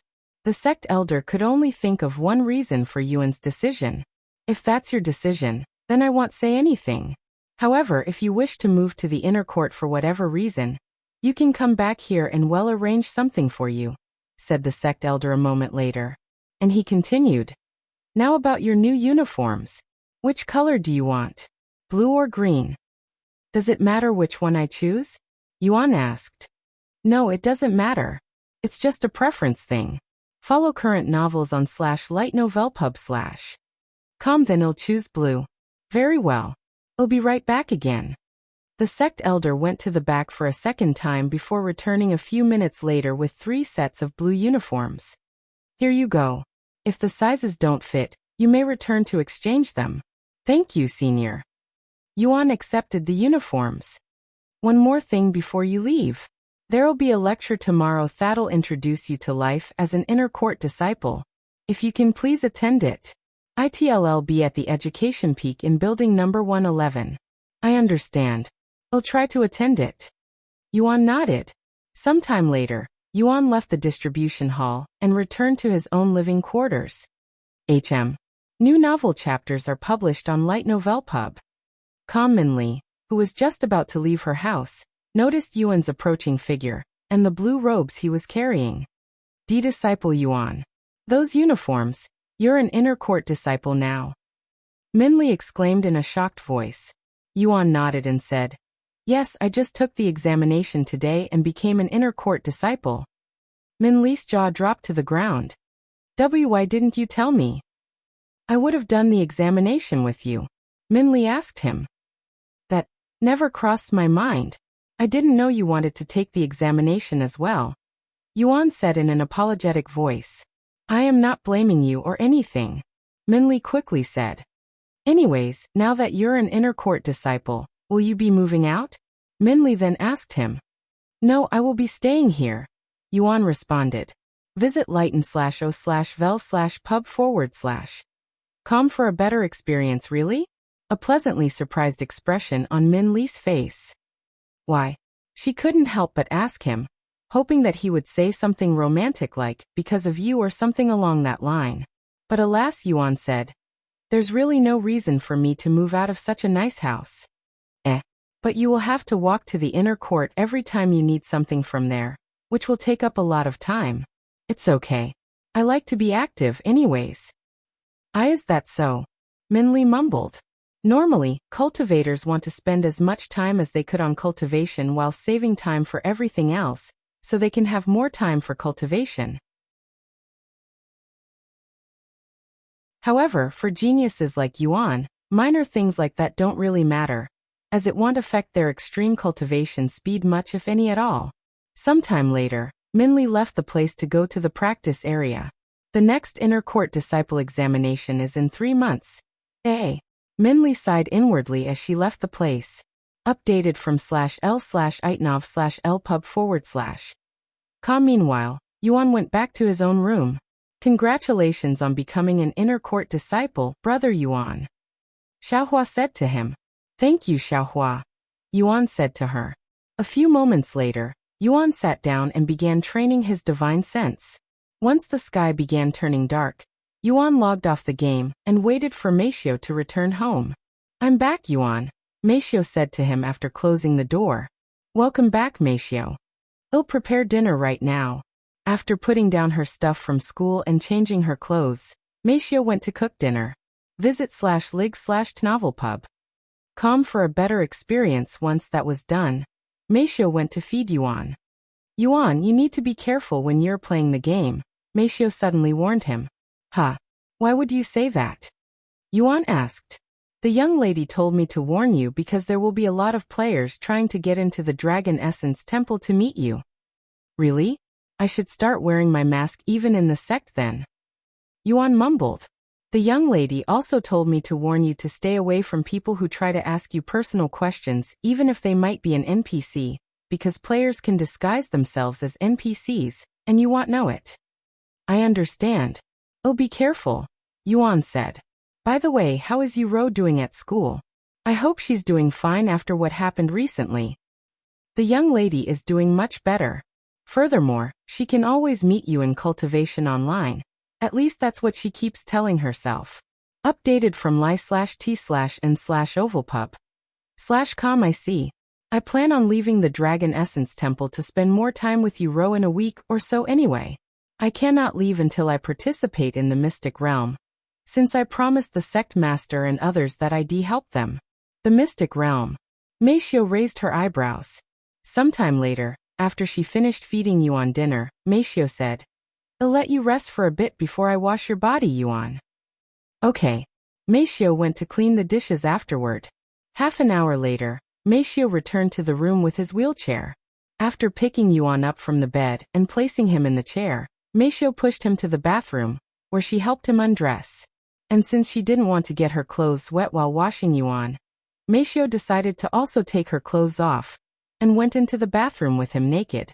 Once they were inside the bathroom, Meixiu squeezed some body wash onto her palms before she rubbed it all over Yuan's body. Updated from lightnovelp/u/b/. Once Yuan's body was covered in body wash, Meixiu used a soft scrubber and began scrubbing his body. This is my first time washing him, Meixiu thought to herself as she cleaned whatever she could. A few moments later, Meixiu reached his lower area, and her eyes subconsciously moved to look at the cute thing between Yuan's legs. Almost like she was mesmerized or something, Meixiu couldn't find the strength to look away, and she proceeded to stare at it with a dazed look on her face. Meixiu finally snapped out of her daze a few moments later, and she proceeded to wash Yuan's legs, ignoring the thing in the middle for now. What is this feeling? Meixiu swallowed nervously when she noticed her heart beating faster than usual, feeling as though the temperature in the room had suddenly increased.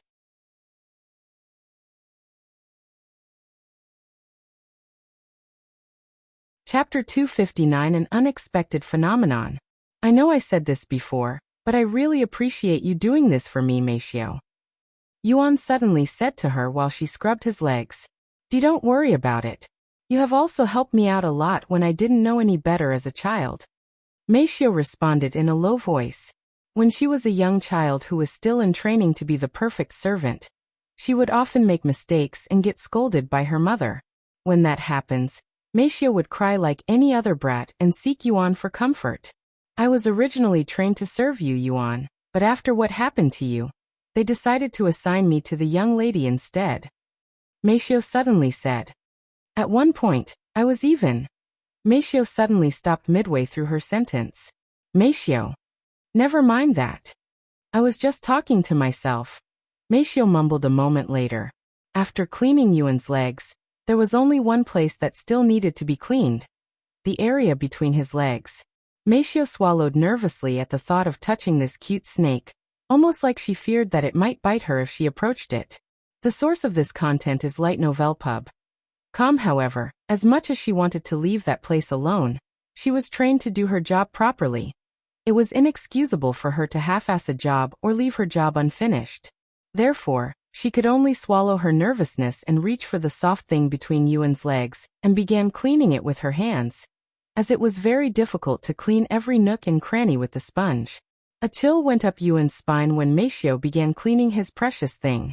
Perhaps it was due to his spirit warrior cultivation base, but the sensation of his own body has significantly improved since then, allowing him to feel a lot more. Had already noticed this when Meixiu began washing his body, but it wasn't as apparent as currently for some reason, almost like the area between his legs was much more sensitive than other areas on his body. And then an unexpected phenomenon happened. This is. Meixiu's eyes widened with shock when the small snake suddenly started growing larger and larger. Since this is her first time washing Yuan, it is only obvious that she has no prior knowledge, so she didn't know if Yuan's sprout was normal in such situations. Of course, Yuan was oblivious to this natural reaction on his body. Meixiu didn't know whether she should continue or stop at this point, but she eventually convinced herself to continue. Thus, Meixiu began washing Yuan again, but with a slight difference. She was rushing it, something she had never done before. The most up-to-date novels are published on lightnov/elp/ub. A few seconds later, Meixiu finally stopped washing him, and began rinsing the soap off his body with the shower head. I am finished. Meixiu spoke in a tiny voice afterward, her face flushed with redness. Thank you, Meixiu. Yuan said to her in a calm voice, completely oblivious to the blushing expression on Meixiu's face at this moment.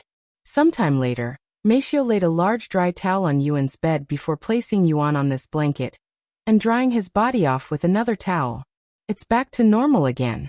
Meixiu thought to herself as she dried his body. After drying Yuan's body, Meixiu helped Yuan put his clothes on. I am done here, Yuan. I am going to clean myself now, Meixiu said, still completely naked at this point. Okay. You can go to sleep afterward. Good night, Yuan. Updated from /lightno/vel/pub/com. Good night. Meixiu went to the bathroom to wash herself shortly after, and Yuan began cultivating. What was that warm sensation just now? Yuan wondered to himself before he started his cultivation. Meanwhile, Meixiu spent longer than usual in the bathroom. Once she was finally out again, she went straight to her room, and sat on her bed with a dazed look on her face for many minutes before she decided to put on the console and enter Cultivation online to see whether Yuan's friend was there. After spending half an hour of waiting with no results, Meixiu logged off the game to sleep. That night, Meixiu had a weird dream where she was surrounded by mushrooms and snakes. The following morning, after feeding Yuan breakfast, Meixiu went to school. You look tired, Meixiu. Did you not get enough sleep last night? This is my first time seeing you like this, Yu Rou said to Meixiu inside the car when she noticed Meixiu's dazed look. And no. I am fine, young lady. Meixiu responded with a slight delay. The most up-to-date novels are published on li/novelpu/b. I see. If you need to rest, just let me know and I'll give the teachers an excuse so you can rest for the day. Thank you, young lady, but I am fine. How's Brother Tian? Yu Rou then asked. The young master is doing great, and as usual he's eating 3 bowls of soup with ease, she responded. I see.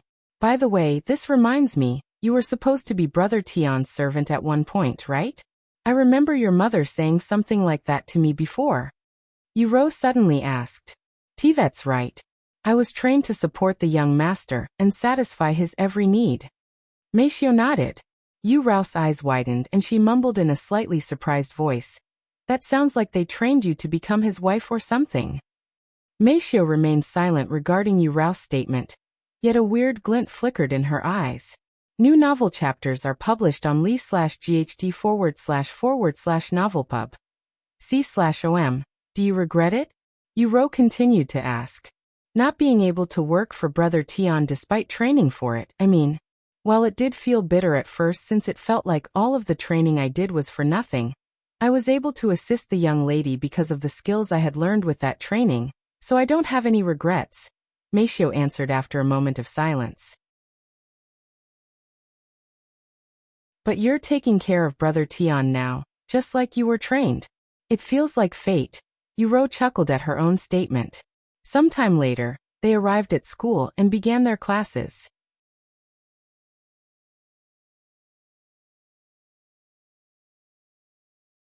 Chapter 260. You tricked me. While Meixiu went to school with Yu Rou, Yuan continued to train his divine sensen.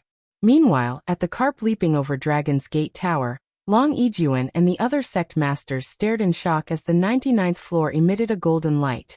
He really did it. He's managed to reach the 100th floor. The disciples there mumbled to each other with surprise. Who's currently inside?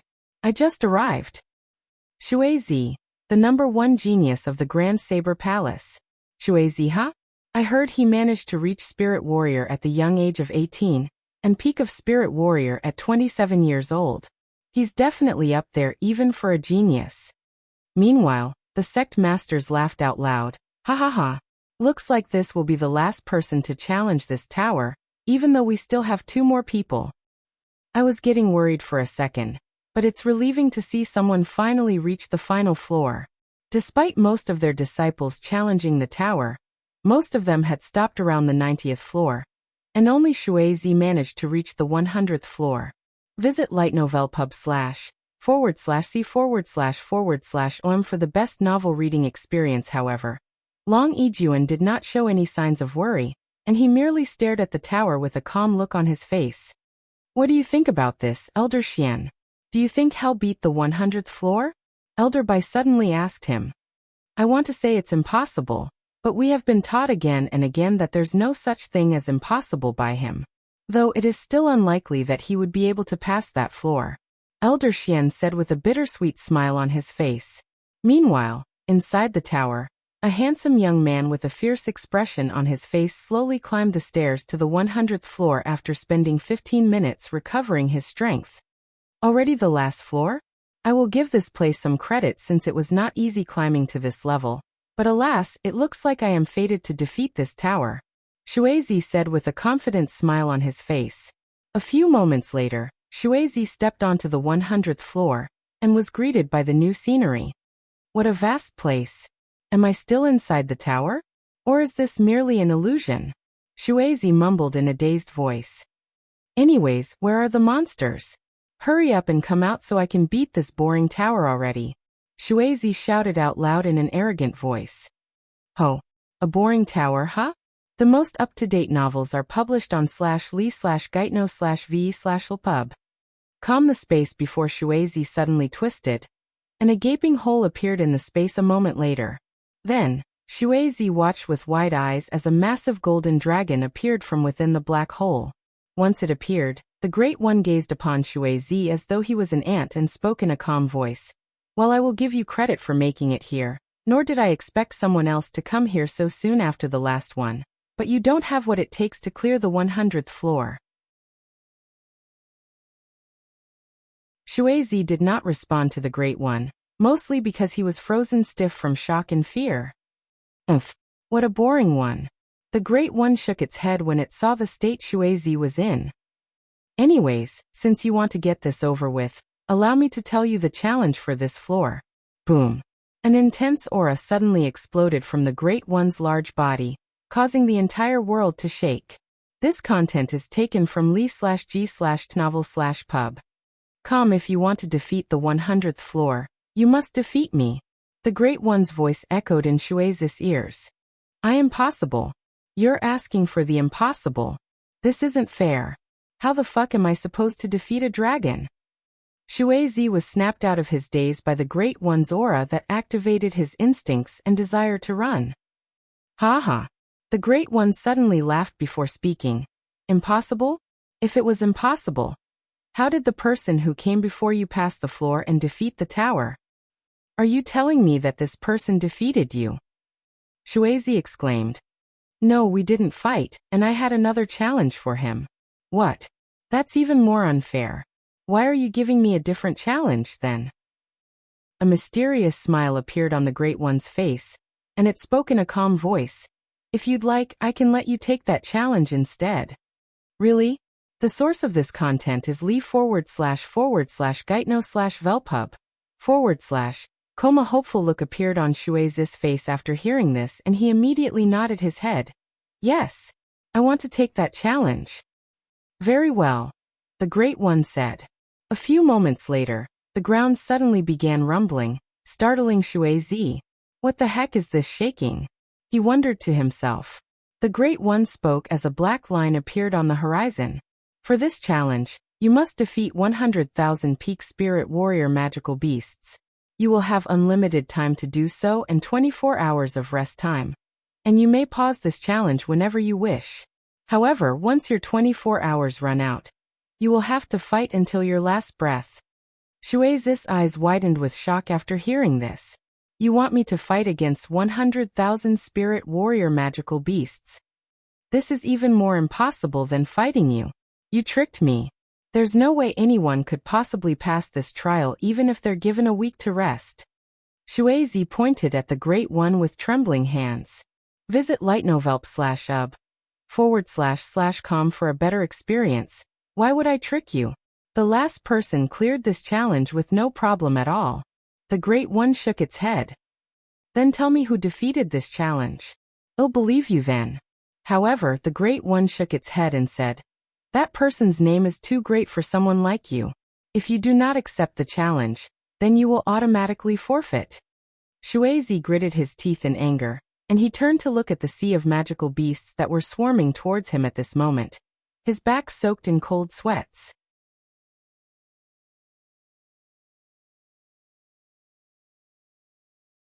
Chapter 261 Impossible to Beat. Shuizi watched as the sea of magical beasts quickly closed their distance, and once they were only half a mile away, Shuizi could no longer keep calm and shouted, I give up! I give up! Get me out of here! The Great One coldly snorted after seeing Shuizi surrender the challenge. Not even going to attempt the challenge? You're a much bigger coward than I'd anticipated. Get lost. You do not qualify to even be in my presence. The Great One's eyes flickered with a golden light, and before Shuizi realized it, he was back on the first floor of the tower. Meanwhile, outside the tower, Long Ijuan and the other sect masters just witnessed the lights on all 99 floors turn off, signaling Shuizi's failure. What? The sect masters there were speechless by this, as they'd truly expedited Shuizi to defeat the tower. A few moments later, Shuizi left the tower with a dazed look on his face, looking empty, almost like he was dead inside. Shuizi, what happened in there? You were so close. His sect master quickly approached him. I can't do it. No human being can pass the 100th floor. It's impossible. Shuizi responded in a voice of disbelief. The sect masters there immediately frowned, and one of them asked, what do you mean by that? What was on the 100th floor? New novel chapters are published on /lee/gitnovelpub. Comment. It was a dragon, a real dragon. I had to defeat a dragon. Shuizi spoke, and his body trembled upon recalling the Great One's intimidating aura. What? A dragon? Don't tell me you had to fight this dragon. The sect masters there were shocked. Even Long Ijuan and the high-ranking sect elders were surprised by this, since they didn't hear anything about a dragon from Yuan. Shuizi nodded and said, it was a golden dragon, and it had the cultivation of a spirit master. After taking a deep breath, he continued, however, that's not even the worst part, since there was another challenge on the 100th floor, which involves defeating 100,000 spirit warrior magical beasts with only 24 hours to rest. 100,000 spirit warrior magical beasts? How is that even possible? The sect masters there repeated in a shocked voice, their expressions filled with disbelief. Even if they challenged this tower themselves, they would not dare to claim that they can defeat 100,000 magical beasts. Shuizi nodded again and said, "Furthermore, the dragon claimed that someone had managed to clear that challenge by defeating all 100,000 magical beasts. That's the challenge Disciple Yuan told us about?" Elder Xian thought to himself after hearing Shuizi's words. At that moment, the sect masters there turned to look at Long Yijuan, who was casually sitting there with a smug look on his face. Visit light/novelpub.com for the best novel reading experience. What are you looking at? You still have 2 more disciples. Hurry up, the mystic realm is coming up and I need to finish preparing for that. Long Yijuan said to them. However, the sect masters did not send another disciple inside the tower, and they remained standing there while staring at Long Yijuan with deep frowns on their faces. If what Shuizi said was true, that they had to either defeat a spirit master dragon or fight 100,000 spirit warrior magical beasts, there was simply no way the remaining 2 disciples would be able to defeat this tower. In other words, they are destined to lose their bet. Sect Master Long, you tricked us. You knew it was impossible to beat this tower, so you made the bet with the dragon-slaying saber as bait. One of the sect masters suddenly pointed at Long Yijuan and blamed him for tricking them. However, Long Yijuan remained calm and said, "No shit, you idiot. Why else would I dare to gamble the dragon-slaying saber? With that being said, you are wrong about one thing, that the tower is impossible to defeat. If it's really impossible, how did my disciple defeat it? Bullshit. I bet your disciple had an entirely different challenge, and the tower is merely screwing with us, because we're not disciples of this sect. Or you manipulated the tower to give us an impossible challenge," the sect masters said. Long Yijuan shook his head and said, "As if I have the power to manipulate the tower.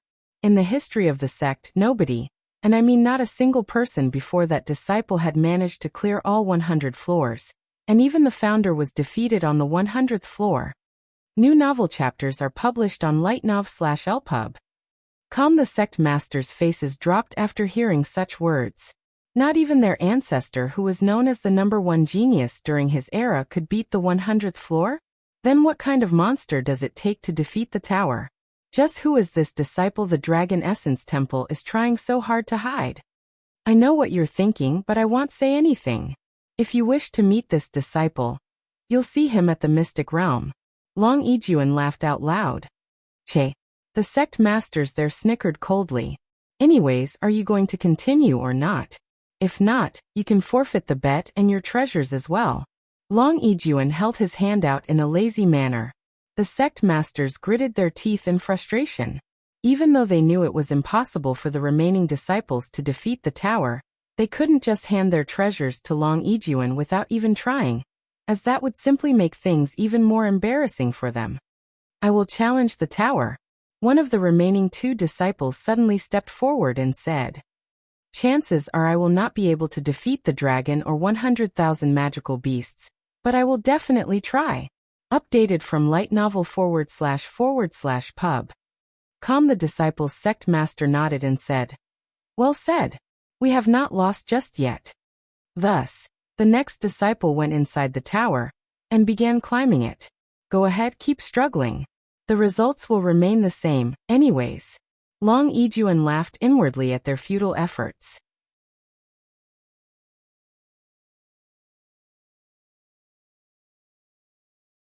Chapter 262. Abnormal amount of visitors.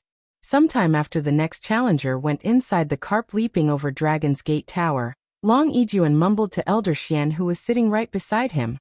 He should be an inner court disciple by now. Go find him and let him enter the Dragon's Peak alongside Fei Yuyan. Elder Xian nodded. I understand. When the other sect masters noticed Elder Xian leaving the scene, they asked, "Where's he going?" Elder Xian does not want to waste any more of his time here since he already knows the outcome. Therefore, he's leaving to work. Long Yijuan responded in a nonchalant voice. Why, you little? The sect masters gritted their teeth at Long Yijuan's obvious provocation.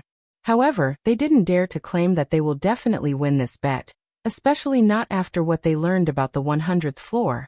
Even for a spirit master like them, it would be impossible to defeat 100,000 magical beasts, even if they were given a month, much less 24 hours of rest time. And they cannot fathom the talent and strength that is required to pass this tower. If what the dragon on the 100th floor told Shuizi was true, that someone had managed to defeat 100,000 magical beasts and clear the tower, then the cultivation world is about to experience a turmoil it hasn't felt in countless years. Hey, what are you guys thinking? One of the sect master there suddenly whispered to the other three. Isn't it obvious? I'm thinking about how we can get ourselves out of this shithole. It's obvious that we won't win this bet. However, we'll be handing 4 divine-grade treasures to the Dragon Essence Temple if we lose. New novel chapters are published on /lightno/velpub/c/om. Is there anything we can really do at this point? We've sworn a blood oath. Unless you want to invoke a heavenly tribulation and curse your future generations, we cannot break the blood oath. Fuck. We were blinded by the dragon-slaying saber. That bastard really got us good this time. Even though we cannot do anything about the blood oath, we can still try to work something out with him after we give him our treasures. I highly doubt the Dragon Essence Temple wants to offend 4 sects at once. Right. We can simply buy our divine-grade treasures back. Or we can offer something else in return for them. Let's try to figure this out before our last disciple challenges the tower. Long Yijuan noticed the other sect masters whispering to each other, and he could already imagine what they were talking about. However, it didn't matter to him, as the Dragon Essence Temple would benefit from this bet no matter what they did at this point, and he continued to watch the tower light up with golden lights. Meanwhile, Elder Xian went to Yuan's living quarters and knocked on the doors. A few moments later, Yuan opened the door and greeted him. Hello, Senior Xian. Let's talk inside. Elder Xian said. This content is taken from lig/novelpub/.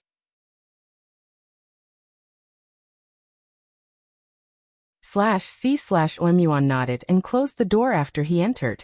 Once they were seated, Elder Xian began to speak. First and foremost, allow me to congratulate you on becoming an inner court disciple. Thank you, the examination was pretty fun, Yuan said with a smile. Fun? A bittersweet smile appeared on Elder Xian's face. In this entire sect, Yuan is probably the only disciple who would have fun during such an important examination. Anyway, I'm here to talk about the Dragon's Peak. The sect master wants you and Fei Yuyan to enter before the mystic realm that is only a week away. Are you available now? I can take you there right now. Yuan nodded and said, Yes, I am free. I was just training my divine sense. Training divine sense at your cultivation level, huh? I didn't start training my divine sense until I was a spirit master. Unfortunately, the Dragon Essence Temple doesn't have any soul techniques to assist you in that matter. Elder Xian said. It's fine. Visit lightnovelpub.com for a better experience. Okay, then follow me. Let's go pick up Disciple Fei before we head to Dragon's Peak. Just as Elder Xian turned to walk towards the door, Yuan suddenly said, Please wait a moment. Senior Xian. Elder Xian turned around and watched as Yuan retrieved a black jade mask before putting it on his face. Elder Xian raised his eyebrows after seeing this. Is it fine if I go outside with my mask? There are a lot of people looking for me, and I don't want them to recognize me, Yuan said. Elder Xian became even more puzzled after hearing his words, and he asked, Are there disciples bothering you right now? I will immediately deal with them if that's the case. No, it has nothing to do with the disciples, nor am I being bothered right now. However, there are people out there looking for me, and I have been told that they will be trying to enter the sect just to look for me because of my appearance at the Zither competition. Now that you mention it, there has been an irregular amount of people trying to enter the sect as of lately, and most of them are rogue cultivators. Are they perhaps the people you're referring to? Elder Xian asked him. Ever since the Zither competition, a lot of people have been visiting the Dragon Essence Temple, with some people even trying to sneak inside. However, none of the elders or Long Yijuan found that weird, as it was normal for people to flock to the Dragon Essence Temple after what happened at the Zither competition, and this is usually what happens after a competition or tournament. Visit lig/tnov/up/ub. Com for a better experience though, the number of people visiting the sect as of recent is through the roof, and unlike anything the sect has experienced before, and most of them were rogue cultivators without any backgrounds. If these people are here because of you, then we need to tighten up the security around the sect. Elder Xian mumbled with a perplexed look on his face. Sometime later he said, "I'll speak with the sect master afterward. For now, let's get you and Disciple Fei to the Dragon's Peak, so you can strengthen yourselves as much as possible before the Mystic Realm."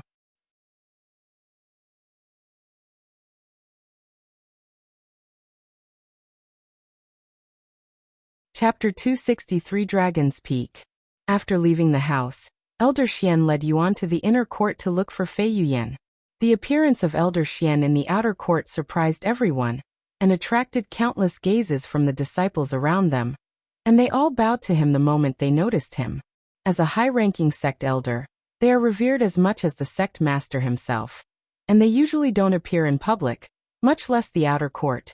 So for Elder Xian, one of the most renowned high-ranking sect elder to appear in the outer court was very shocking, to say the least. Who's that inner court disciple following him? He's even wearing a mask. Why is he wearing a mask? What's he trying to hide? His ugly face. Who knows? Sometime later, Elder Xian and Yuan arrived at Fei Yuyan's living quarters and knocked on the doors. After waiting for a few moments with no response, Elder Xian knocked on the door again. However, nobody answered the door. How odd. Elder Xian retrieved his jade slip and looked at it before continuing. Disciple Fei hasn't signed out of the logbook, so she should still be within the sect. Maybe she went to the Dragon Pavilion? This content is taken from lightnov/l/pub. Com. Do you have any idea where she went? Elder Xian decided to ask Yuan. Yuan shook his head and said, "I tried to visit her a few days ago as well, but she wasn't here either." Let's go to Elder Shan's living quarters and see if Disciple Fei is there, or if she knows Disciple Fei's location. Elder Xian suggested. Yuan nodded his head, and they proceeded to head to the Blossom Peak to see Elder Shan. Sometime later, they knocked on Elder Shan's door. Who is it? Elder Shan appeared before them a few moments later. Elder Xian and Disciple Yuan? It took a few seconds for Elder Shan to recognize Yuan's black jade mask, and when she realized that it was Yuan, she subconsciously took a step back and covered her head with her hands. Elder Shan? What are you doing? Elder Xian raised his eyebrows when he saw her puzzling actions. Ahem. Nothing. Elder Shan cleared her throat before continuing. Anyway, what are you doing here? And why are you hiding your face, Disciple Yuan? This content is taken from lightnovelp//ub. C/om. It's a complicated situation for him. We'll discuss it later. As for now, we're looking for Disciple Fei so we can head to the Dragon's Peak.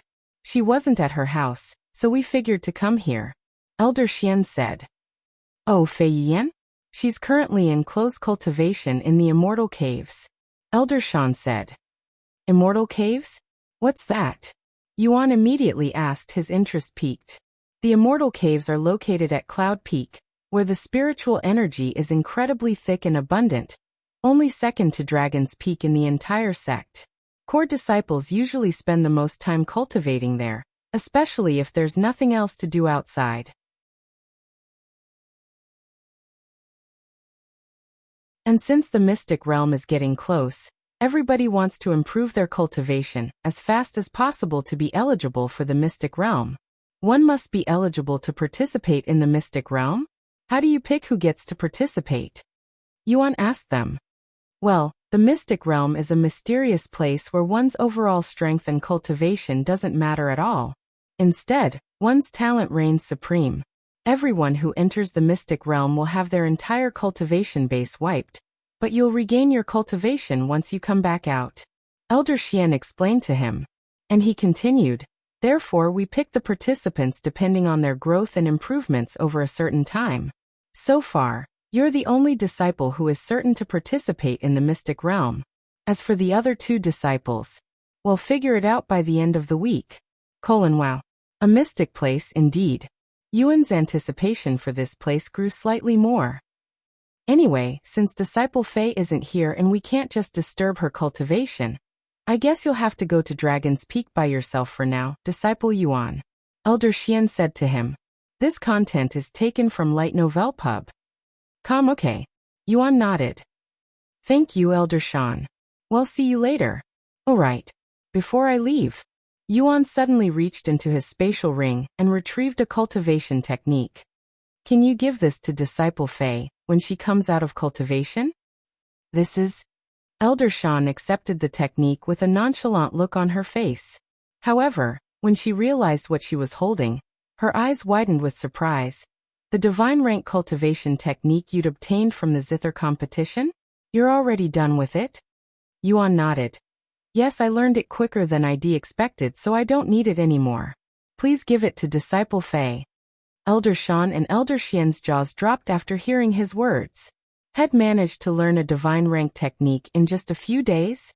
As expected, his comprehension abilities are beyond their understanding. I understand. I will give this technique to Fei Yuyan when I see her. Elder Shan nodded her head. Visit li/t//novelpub.com for a better experience. Thank you, Senior Shan. Yuan said to her. Elder Xian and Yuan left the place shortly later, heading to Dragon's Peak that was almost 2 hours away. So this is the Dragon's Peak? It's so empty. Yuan stared at the spacious land before them with raised eyebrows. Well, the founder was a simple man who loved to feel free, so he didn't have much if anything in his area, said Elder Xian. I see. But the spiritual energy in this area, it's really abundant. I can feel my cultivation base slightly growing just from breathing in this place. Yuan mumbled.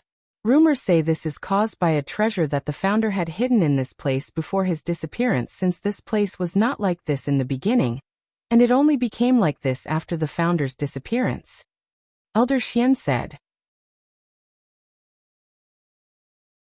And he continued, however, despite all of our efforts throughout the years, nobody has found the supposed treasure to this day, and it's been tens of thousands of years. I see. Yuan mumbled with a pondering look on his face.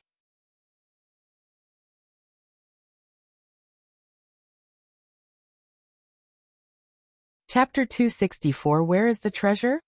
Anyway, you can stay here for as long as you like until the mystic realm begins. Although it might be a long shot, try to break through to the Spirit Master realm before then.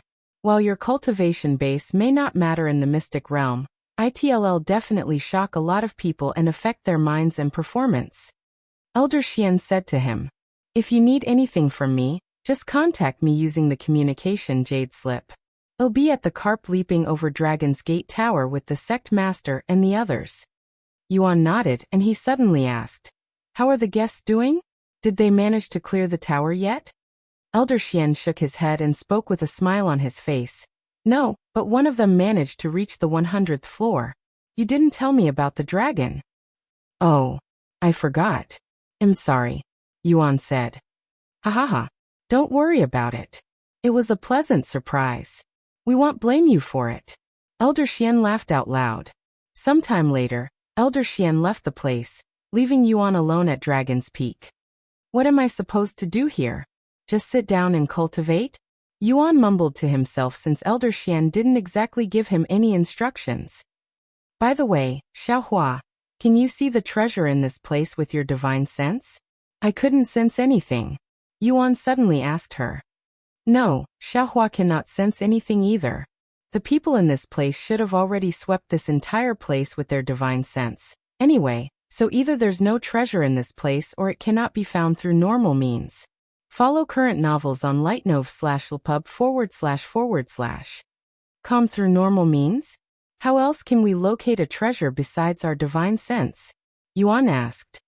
There are treasures that can locate other treasures. There are also magical beasts with special senses that allow them to pick up treasure. There are even powerful arrays that can pinpoint treasures as long as it's within the array. There are many methods one can use to locate treasures. However, unless they're incredibly incompetent, the people of this sect should have already tried all of these methods throughout the years. If that's the case, perhaps there really is no treasure in this place. and this abundant spiritual energy is merely a natural phenomenon. Yuan said. No, there's definitely a treasure in this place, Xiaohua suddenly said. Xiaohua just analyzed the flow of the spiritual energy in this place, and it's not natural. Something here is attracting the spiritual energy to this place. Really? Then can you pinpoint what is causing this phenomenon? No. Xiaohua cannot find anything no matter how much she tries. Maybe one requires a special technique or treasure to find the treasure, Xiaohua said. Special technique? Yuan raised his eyebrows as though had realized something. What if it's a treasure that can only be seen with the dragon's gaze? After all, the founder also knew of this technique. Yuan thought to himself. With that in mind, Yuan activated the dragon's gaze and proceeded to look around. However, he found nothing out of the ordinary. Updated from lightnovelp/ub. Nothing? Maybe it's in a different area since this place seems very big. Thus, Yuan proceeded to walk around the dragon's peak, as though he was taking a stroll while his eyes glowed gold, and emitted an ancient aura. Nothing here. Nothing out of the ordinary here either. Yuan spent the next 2 hours walking around the peak, but alas, he couldn't find the treasure. Perhaps there is really no treasure in this place? But Xiaohua said there's definitely something manipulating the flow of spiritual energy in this place. Hence the abundance of spiritual energy. After pondering for a moment, Yuan wondered if he needed to activate divine sense as well as dragon's gaze, so he proceeded to walk around the dragon's peak for the second time, but this time he had both dragon's gaze and divine sense activated. Still nothing? Yuan was truly puzzled now. The dragon's peak was spacious but also very empty, so there are very few places one can hide a treasure. Visit lig/tnof////lpub.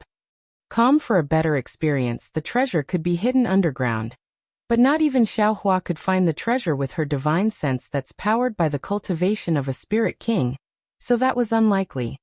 If it's not hidden on the surface or underground, there's only one more place. Yuan slowly tilted his head until he was staring at the sky. However, there was nothing there. After taking a deep breath, Yuan activated the dragon's gaze again. This is. Yuan subconsciously took a few steps back with a shocked look on his face when he saw the thing flying above the dragon's peak. What's the matter, brother Yuan? Xiaohua asked him since she couldn't see anything in the sky. Yuan pointed at the sky with his entire arm trembling, and he said, There is a huge glowing dragon flying in the sky. New novel chapters are published on lightno/velpu/b/c/om. What? Xiaohua cannot see anything in the sky, she quickly said. I am not lying. It's really there. It's circling around the area like a guardian of some sorts. Yuan hastily said. No matter how hard she tried to look, Xiaohua couldn't see the dragon Yuan was talking about. Can you describe it, brother Yuan? She then asked. It's at least 200 meters in length, and it doesn't appear to have a physical body, only a golden outline. It resembles the great one I saw on the 100th floor in the tower. Yuan described the dragon to the best of his abilities. That sounds like. Just as Xiaohua opened her mouth to speak, Yuan suddenly said in a surprised voice. Oh, it just noticed me. And it's looking directly at me.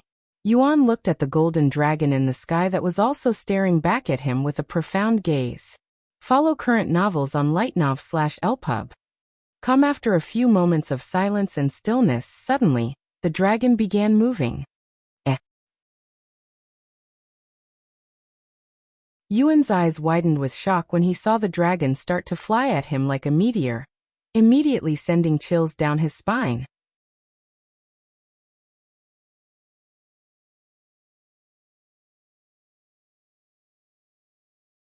Chapter 265 Dragon Essence. Seeing the golden dragon flying at him, Yuan subconsciously retrieved his Empyrean overlord, and took a defensive stance as it felt like an extremely powerful and violent beast was rushing at him at this moment. Brother Yuan? Xiaohua was puzzled by Yuan's sudden alertness and called out to him. But alas, Yuan was too focused on the dragon to hear Xiaohua's voice. Whoosh! The dragon slithered through the air in a smooth movement before headbutting Yuan. Yuan held the Empyrean Overlord in front of his body to block the attack. But to his surprise, as though it was a ghost, the dragon went directly through his sword and straight into his body. Ah! Yuan shouted in a surprised voice when the dragon suddenly invaded his body. What happened, Brother Yuan? Xiao Hua left the necklace and asked him. The golden dragon went inside my body. He quickly said. Brother Yuan, Xiao Hua believes that the dragon is. The most up-to-date novels are published on li/novel/pub/com. Right as Xiao Hua spoke, a notification appeared before him. Ding. Heaven refining physique activated. Minor dragon essence has been refined. Soul strength plus 10,000. Your divine sense has reached a new level. Divine sense mastery level 1, 2. Dragon essence, so it's not harmful to your body. In fact, it will even benefit you greatly, Xiao Hua said. Dragon essence? What is that? I just gained a lot of stats from absorbing the minor dragon essence, Yuan said. This content is taken from lighten//ovalpub. What? Brother Yuan already absorbed the dragon essence. Xiao Hua looked at him with a gawking expression on her small face. Unlike monster cores, monster essences are very unique in the way they are created and absorbed. When a magical beast dies, its dantian will form into a monster core that allows cultivators to absorb some of its spiritual energy. However, when it comes to essences, they can be created without needing the magical beast's death. With that being said, only powerful magical beasts have the ability to create essences, mostly divine beasts like the Great One, and even then it requires a lot of energy and time to form its own essence. As for why magical beasts would waste their time and effort on creating essences, it's sort of training for them, like how Yuan trains his divine sense, as it strengthens their control over their own spiritual energy, as well as their soul and mental strength. Brother Yuan, even though it's only a minor essence, it normally takes months if not years for an individual to fully absorb it, yet you manage to absorb it so quickly, almost instantaneously. It's almost as shocking as your eating habits. Xiao Hua said to him with her eyes wide as saucers. Does absorbing monster essences not give you qi like monster cores do? Yuan asked her since he didn't get any qi from absorbing the dragon essence.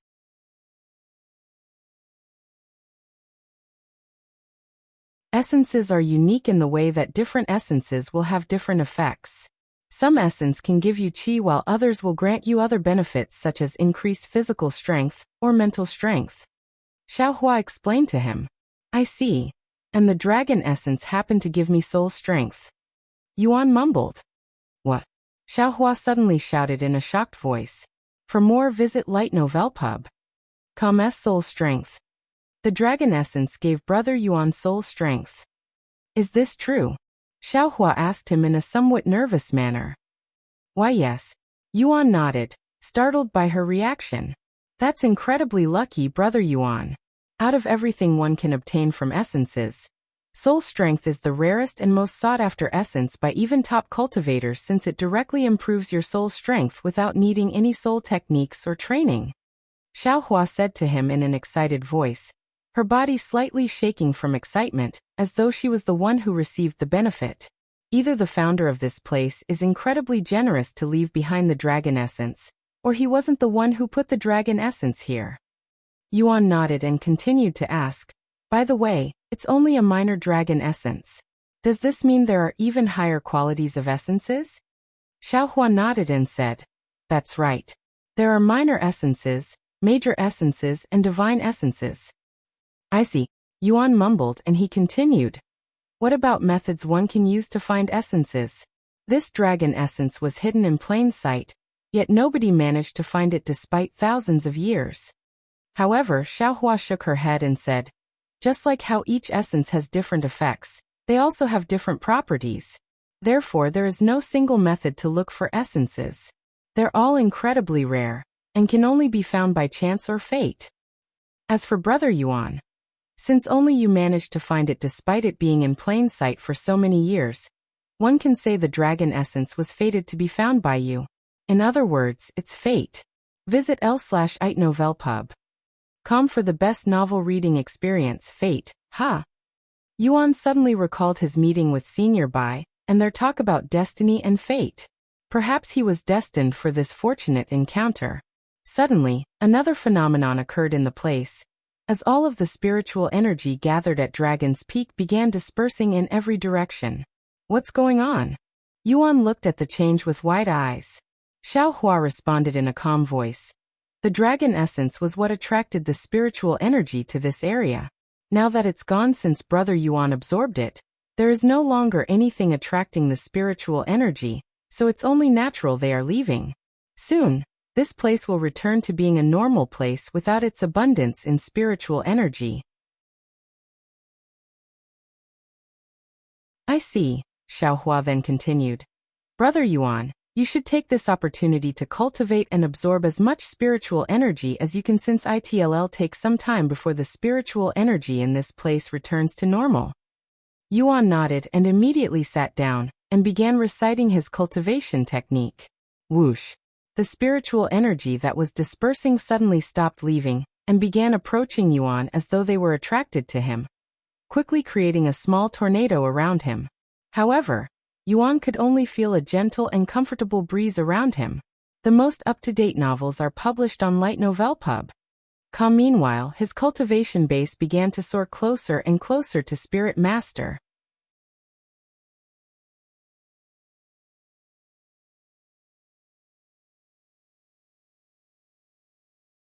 Chapter 266 9 Dragon Symbols. Ding.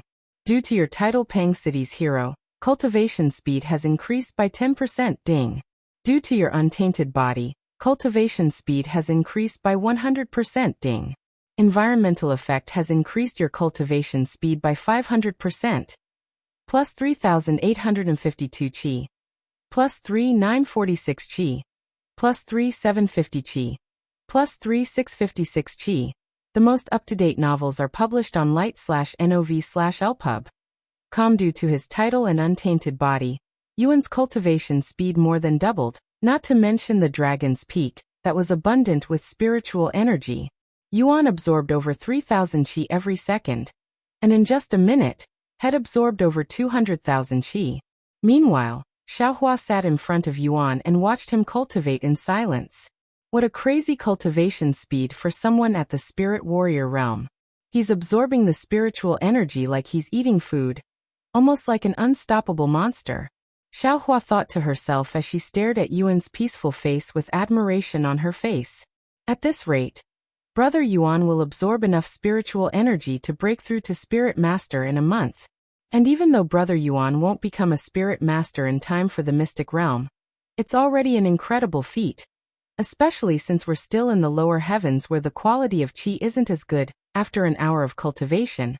Unbeknownst to Yuan or Xiao Hua, inside Yuan's body, the dragon essence had absorbed just finished merging with the golden symbols engraved in his bones, causing them to change slightly before emitting a bright and golden glow. Whoosh! The spiritual energy in the area suddenly grew restless, and they began rushing toward Yuan's body as though Yuan's body had become a black hole with intense suction. What's going on? Xiao Hua mumbled in a dazed voice when she noticed this sudden change, and it was unlike anything she has ever seen before. Ding. Updated from / Light Novel Pub / 9 dragon symbols has been activated. 9 dragon symbols have reached level 1. Due to the 9 dragon symbols, your cultivation speed have increased by 1,000%. Yuan's cultivation speed suddenly increased by a whopping 1,000%, shocking and puzzling Yuan at the same time, as he had no idea what this 9 dragon symbols was or how had obtained it. However, he didn't think about it too much for now and decided to focus on cultivating, as he was worried that if head stopped, this sudden boost would disappear as well. Plus 8 for 11 chi. Plus 8 301 chi. Plus 8 569 chi. His chi gathering speed per second immediately doubled, allowing him to absorb over 8,000 chi every single second. And in just an hour, Yuan had managed to absorb almost 30 million chi.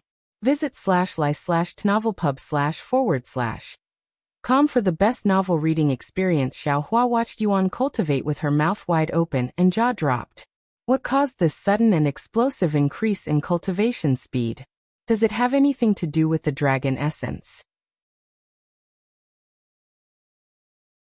However, She has never heard of essences having such a unique ability after being absorbed. After all, even though the dragon essence had the ability to gather spiritual energy at Dragon's Peak, such an ability shouldn't have transferred to Yuan after he absorbed it. Otherwise, it would be too powerful, and the heavens would never allow such a flaw to exist. Wait a second. Brother Yuan also managed to obtain a magical beast's ability after he consumed its monster core. Maybe he can also do the same with their essence? But that would be too. Xiaohua didn't know whether to laugh or cry at Yuan's unbelievable existence. Whenever it feels like she has witnessed all there is to Yuan's talents, he would suddenly show even more talents like some sort of magic show. But instead of taking out a rabbit from his hat, Yuan takes out unbelievable talents that would leave anyone filled with jealousy if they knew about it.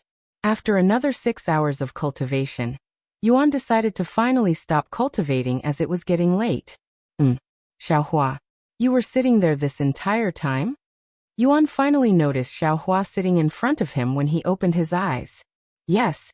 Xiaohua nodded with a dazed look on her face. I made some really good progress today, Yuan said with a smile on his face, and then he asked, by the way, do you know anything about the 9 dragon symbols? 9 dragon symbols? Xiaohua has never heard of that before. Is that a treasure? She asked with a tilted head. I don't know, but I think that is what's causing the explosive increase in my cultivation speed. Follow current novels on li/tn/ovalpub/. Com 9 dragon symbols. Perhaps the phoenix will know something. Xiaohua then said. Yuan nodded.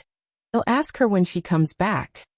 A few moments later, Xiaohua entered the necklace before Yuan logged off the game. Once Meixiu returned, she immediately went to cook dinner as usual before feeding Yuan. After feeding Yuan, Meixiu went to take a quick shower before retiring for the day inside her room. Let's see if his friend has arrived yet. Meixiu wore the helmet and immediately went inside Cultivation Online. Once she was inside the game, Meixiu looked around the place, and she immediately noticed a small commotion right outside the city gates.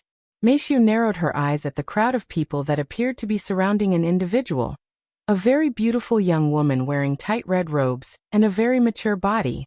This content is taken from lightnov/lpub/com. That must be her. Meixiu mumbled to herself before she approached her. Excuse me. Meixiu tried to push her way to the young woman in the red dress, but alas, the crowd was too strong for her to do anything. Get out of my way. A clear voice suddenly resounded loudly. The place immediately turned silent, and a path quickly appeared in the crowd. A few moments later, the young woman in the seductive red clothes walked out of the crowd and stopped in front of Meixiu. A naturally bored face and someone who doesn't understand fun. You fit the description the young master gave me. Are you the young master's friend? Feng Yuxiang asked Meixiu. By young master, do you mean Yuan? Meixiu asked. Feng Yuxiang nodded and said, looks like I have found the right person. Come with me. I'll bring you to the eastern continent so you can meet with the young master. Author's note. For those confused about the numbers, it's cultivation speed x base qi absorption rate. Yuan's cultivation technique absorbs around 500 qi per second, and it's 610% and 1610% of that 500, not 1000% of 3000. The source of this content is lightno/ve//lpub.com.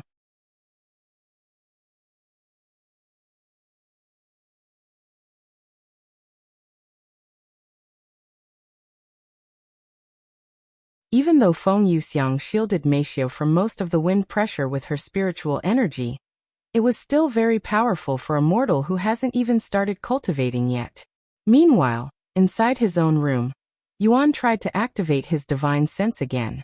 Monster cores don't affect my real-life cultivation when I consume them inside the game, but monster essences might be a different case. Hopefully, the dragon essence will finally enable me to use my divine sense in this world as well. The source of this content is lightno/v/lpub.com. With that in mind, Yuan took a deep breath and tried to activate his divine sense. Yuan could feel his spiritual energy reacting to his attempt, but in the end he was still unable to activate his divine sense. I still can't activate my divine sense, however, There was a response at least. It shouldn't be long before I can actually use my divine sense. Maybe if I raise a couple more levels. Even though Yuan couldn't activate his divine sense yet, he was feeling more motivated and hopeful than ever. Thus, Yuan began cultivating. However, immediately after he began cultivating, Yuan noticed something different about his cultivation speed. It suddenly increased again. The source of this content is lig/tno/velpub. While it isn't as explosive as his cultivation improvements in Cultivation Online, it was still a pretty big difference compared to the last time had cultivated, and his cultivation quickly moved towards 5th level Spirit Warrior. 2 hours have passed since Feng Yuxiang and Meixiu met, and they just arrived at the city of Liang, arriving 2 hours earlier than anticipated. Feng Yuxiang landed directly in front of the city's entrance, shocking the guards there. Seniors. Everybody there bowed to Feng Yuxiang when they landed, startling Meixiu, who knew nothing about cultivators and their culture. It was a new experience for her. How may we help you, esteemed seniors? The guards in front of them said before bowing to them again. We're here to use the teleportation device, said Feng Yuxiang. I understand. Please follow us. The guard proceeded to lead Feng Yuxiang and Meixiu into the city and towards the teleportation device. This content is taken from /lightnovelpub. On the way, Meixiu looked around the scenery and the people there with a somewhat intrigued gaze. Since she rarely leaves the house and only goes out to go to school with Yu Rou, Meixiu doesn't have much experience in the outside world. You're somewhat different from what the young master described. Feng Yuxiang suddenly said to her. Me? What did he say about me? Meixiu asked her with a curious look. Feng Yuxiang smiled and said, the young master said it's hard for you to find entertainment in things, almost like you're always bored. I see. To Feng Yuxiang's surprise, a somewhat sweet smile appeared on Meixiu's face. Sometime later, they arrived at the teleportation device. Where would you like to go, esteemed seniors? The guard guiding them asked. Updated from Lightnovelpub. The Eastern Continent. Feng Yuxiang immediately responded. The Eastern Continent. That's a little bit far. A perplexed expression appeared on the guard's face. Seeing the guard's face, Feng Yuxiang continued. Don't worry, we're not going to use the teleportation device for free. I'll pay for it. The guard's expression immediately relaxed after hearing Feng Yuxiang's words, and he quickly nodded. I understand. Please follow me to the front.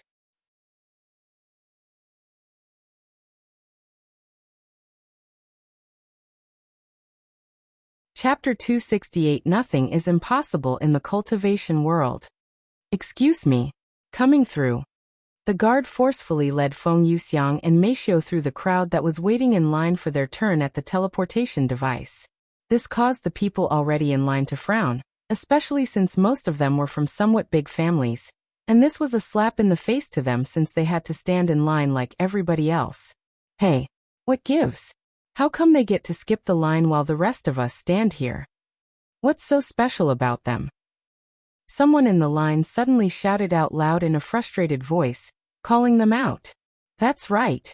Do you know who I am? I'll complain to the mayor. The guard quickly turned around and responded to that person in a sarcastic voice. Well, if you have the ability to fly, I will also allow you to skip the line. How does that sound? Fly? The people there raised their eyebrows in a puzzled manner. Do you have a problem with us going first? Feng Yuxiang suddenly turned around and spoke, even releasing a little bit of her Spirit Grandmaster cultivation base. Follow current novels on lig/////tnovelpub. S Spirit Grandmaster. The people there were immensely shocked by Feng Yuxiang's cultivation base. Just where on earth did this Spirit Grandmaster come from? And how come they don't recognize her?